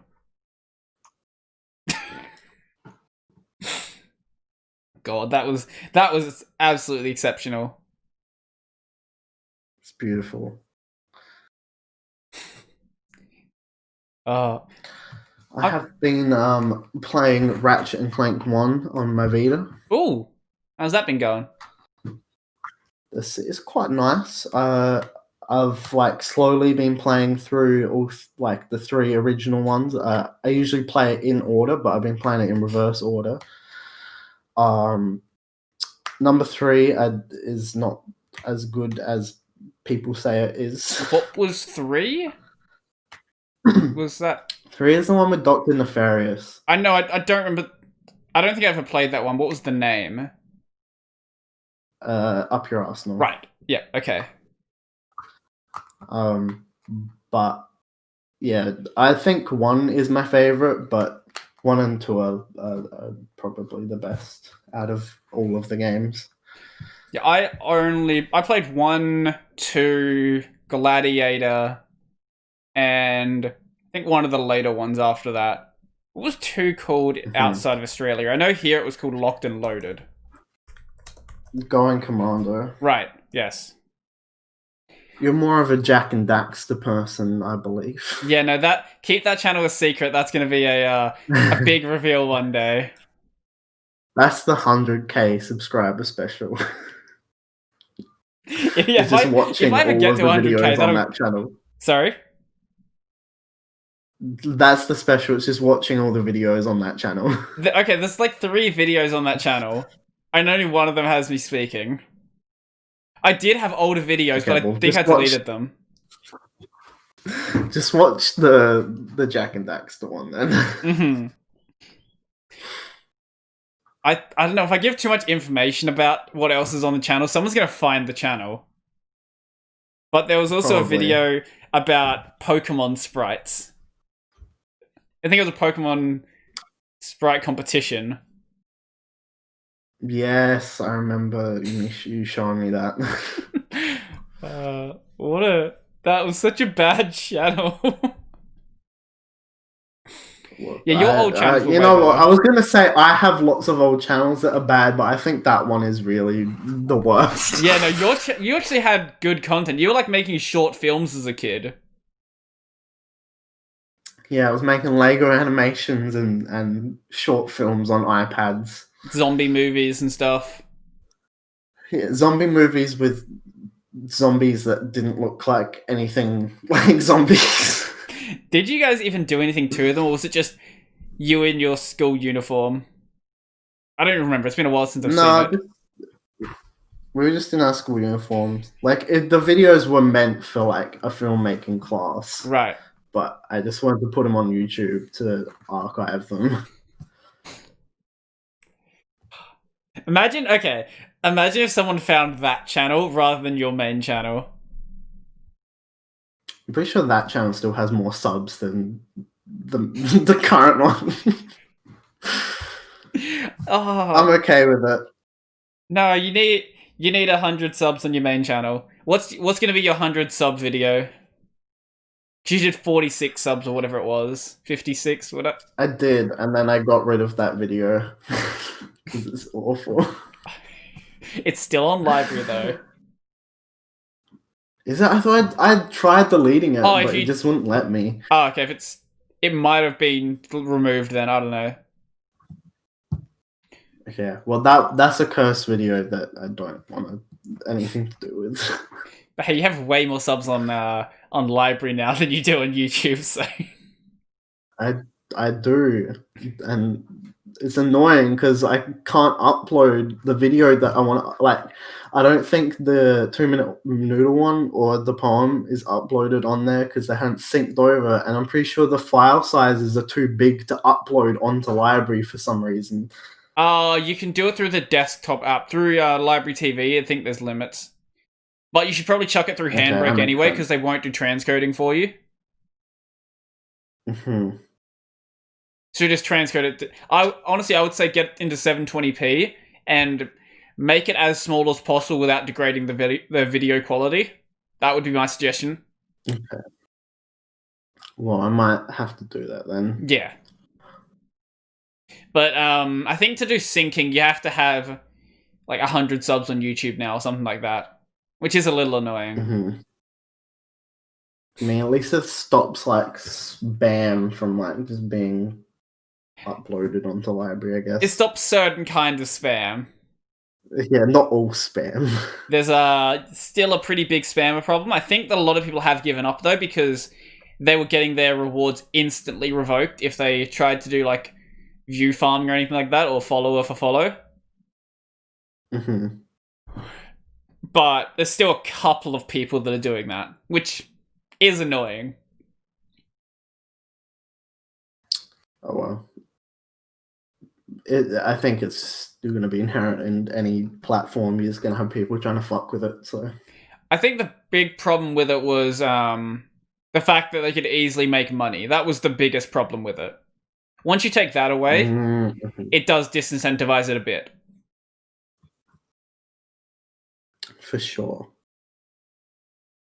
So, yesterday, did you see that? I don't know if you saw it or you heard about it on the news, but the fucking fog from yesterday? I didn't see it. I woke up too late to see it, but I did see some pictures. Okay, so being up in the hills, it was crystal clear when I got out of bed. I was like, oh, it's a lovely day. And then I drive down the hill, and I see this, like from my place, I can see Port Adelaide. I couldn't see anything. I was like, okay, I guess it's foggy today. I didn't realize how foggy. I come down... Actually, I'm going to find an article about this, because when I'm saying it's fog, I wouldn't be talking about this if it was normal fog. Like, this fog was so bad that we had planes grounded. I remember back when I lived in the hills, there was like another day like that, and we were coming down Checker Hill Road, if you've ever driven on that. Rings a bell. And that's just like, yeah, at this certain point, the road turned into fog. Yeah, so as I was saying, I've got a picture up on the screen.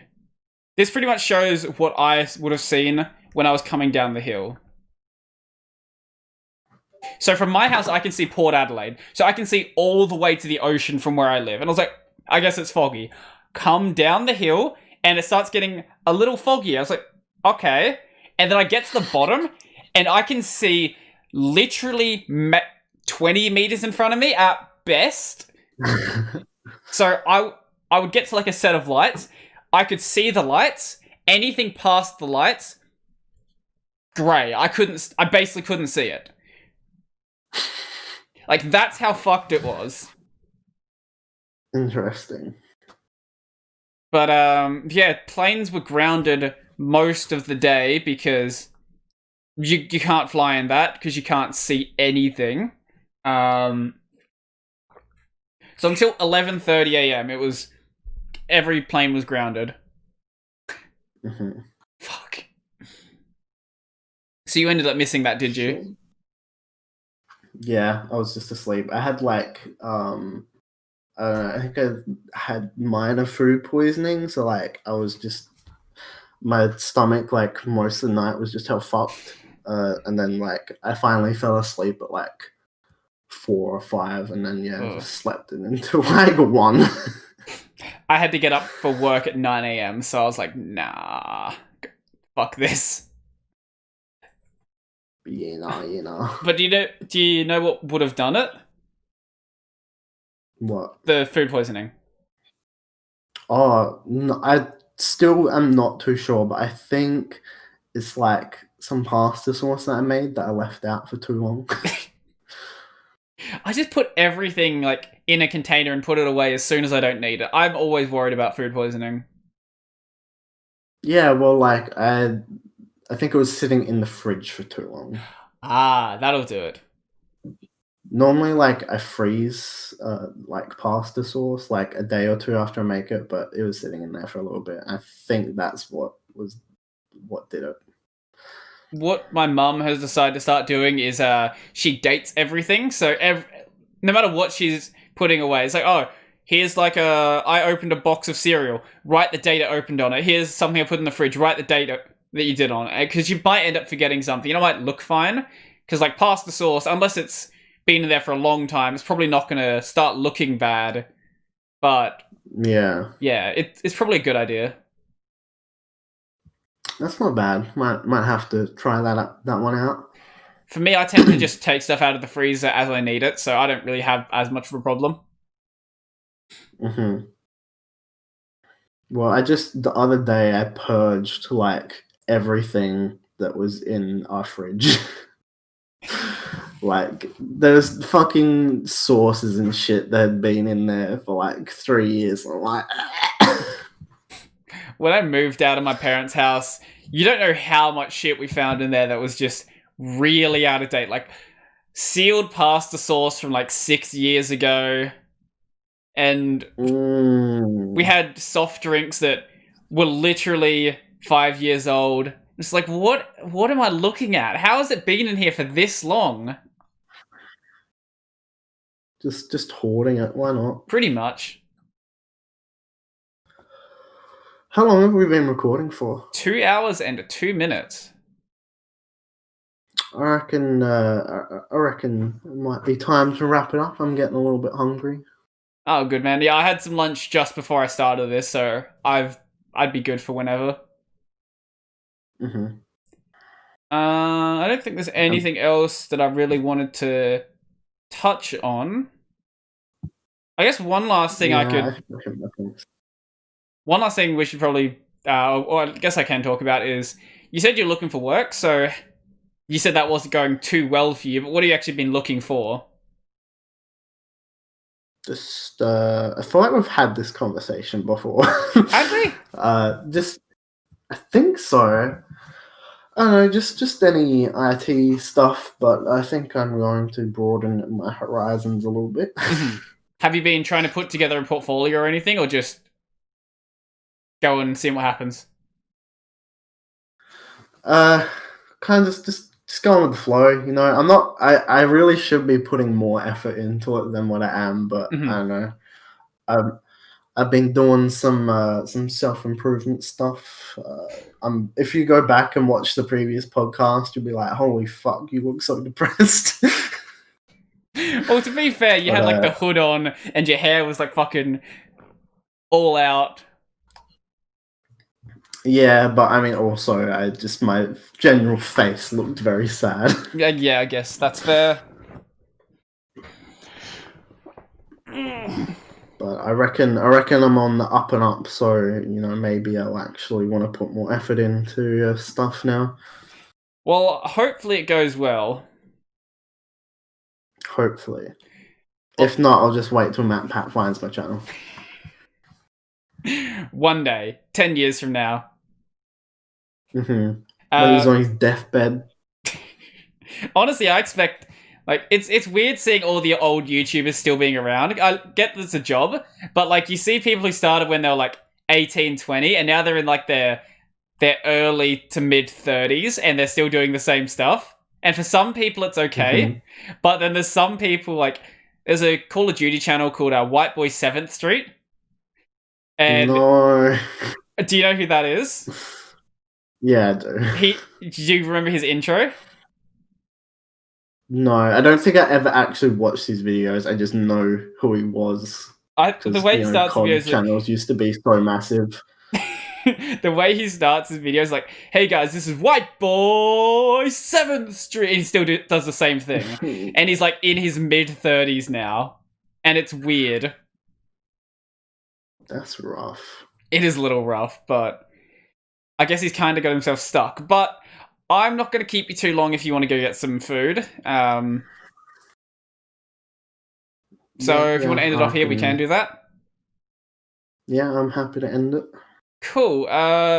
So one last thing, as we have been doing lately, is do you have a channel you want to shout out? It can be the one you mentioned earlier, or it can be another one. No, Frankie doesn't deserve a shout out. Let me just peep my my likes recently. I have a Netflix show to shout out. Sure. If you feel like watching a Netflix show, it's called Midnight Gospel. It's Oh yes, I need to watch that. Yeah, it's from a podcast as well. Like the audio is from a podcast, and it got turned into a TV show by the person that made Adventure Time. I didn't know that's where the audio came from. I thought it was made for the show. No, it's like so Duncan Trussell. So there's the Adventure Time guy. I think his name's like Pendleton Ward, I think. And then Duncan Trussell is the co-creator. He has his podcast, and they like picked out 8 episodes from that, and then turned it into a TV show. It's pretty cool. I really need to watch that. It looks right up my alley. It's basically just a walking drug trip, from what I've seen. Yeah, it's very fucking cooked. Well, I will definitely watch that when I watch Mr. Robot, so I have no promises on when. I mean, at least it's only 8 episodes. Mr. Robot's like a whole series of television. That's fair. I do have a YouTube channel to shout out as well. Yes, okay. It's called Vwen. VEWN. VEWN. Vwen. Okay. They just do like very strange animations, and I'm a big fan. I'm already not sure what's going on with these thumbnails. This is a bizarre looking channel. Yeah, it is very strange. There's like fuck all content on here. Wow. But I would definitely recommend that channel as well. Alright then, cool. As for me, I'm gonna say go watch yourself some 2B2T content. So go Fit MC. Go check out Fit MC. He did the video on how water protects history, a bunch of other weird 2B2T videos, how furnaces became weapons, useless 2B2T hacks that are insane, and a bunch of other awesome stuff like that. So, yeah. Give a shout out to your stuff. My channel is Cozhan, Cozhan. It's a bunch of cooking videos and other just random shit. And there's a strange overarching story with toy sloths. And everywhere else, I am Supercozman. Awesome. As for me, yes, remember to the words. Before I go, I want to thank my patrons. A special thank you to Joachim Craig, Nathan, Andrew, Montazar, Peter D. Rowe, Tony Donald, and Zilver. If you want to join the Patreon, there'll be a link to that down below, as well as my Amazon affiliate links where you can buy the gear used in this channel, or anything else you want, and I'll get a small kickback for it. Also, remember to go check out this podcast available anywhere you listen to audio stuff. If you want to listen to the audio version, the video version is available on YouTube and Library. And check out the main channel, that is Brody Robertson. Sorry. don't even know what my name is. Brody Robertson on YouTube, Library, BitTube, and BitChute. Soon to be on Facebook as well, when I eventually do that. Interesting. I'm just going to get an auto upload. There's a site you can pay to just auto upload like Vimeo, Dailymotion, and YouTube. I think it's like, it's not much. It's, I think, $80 a year or something. So that's cool. Why not? Yeah. So I think that's pretty much everything for us. How do you want to sign out the podcast?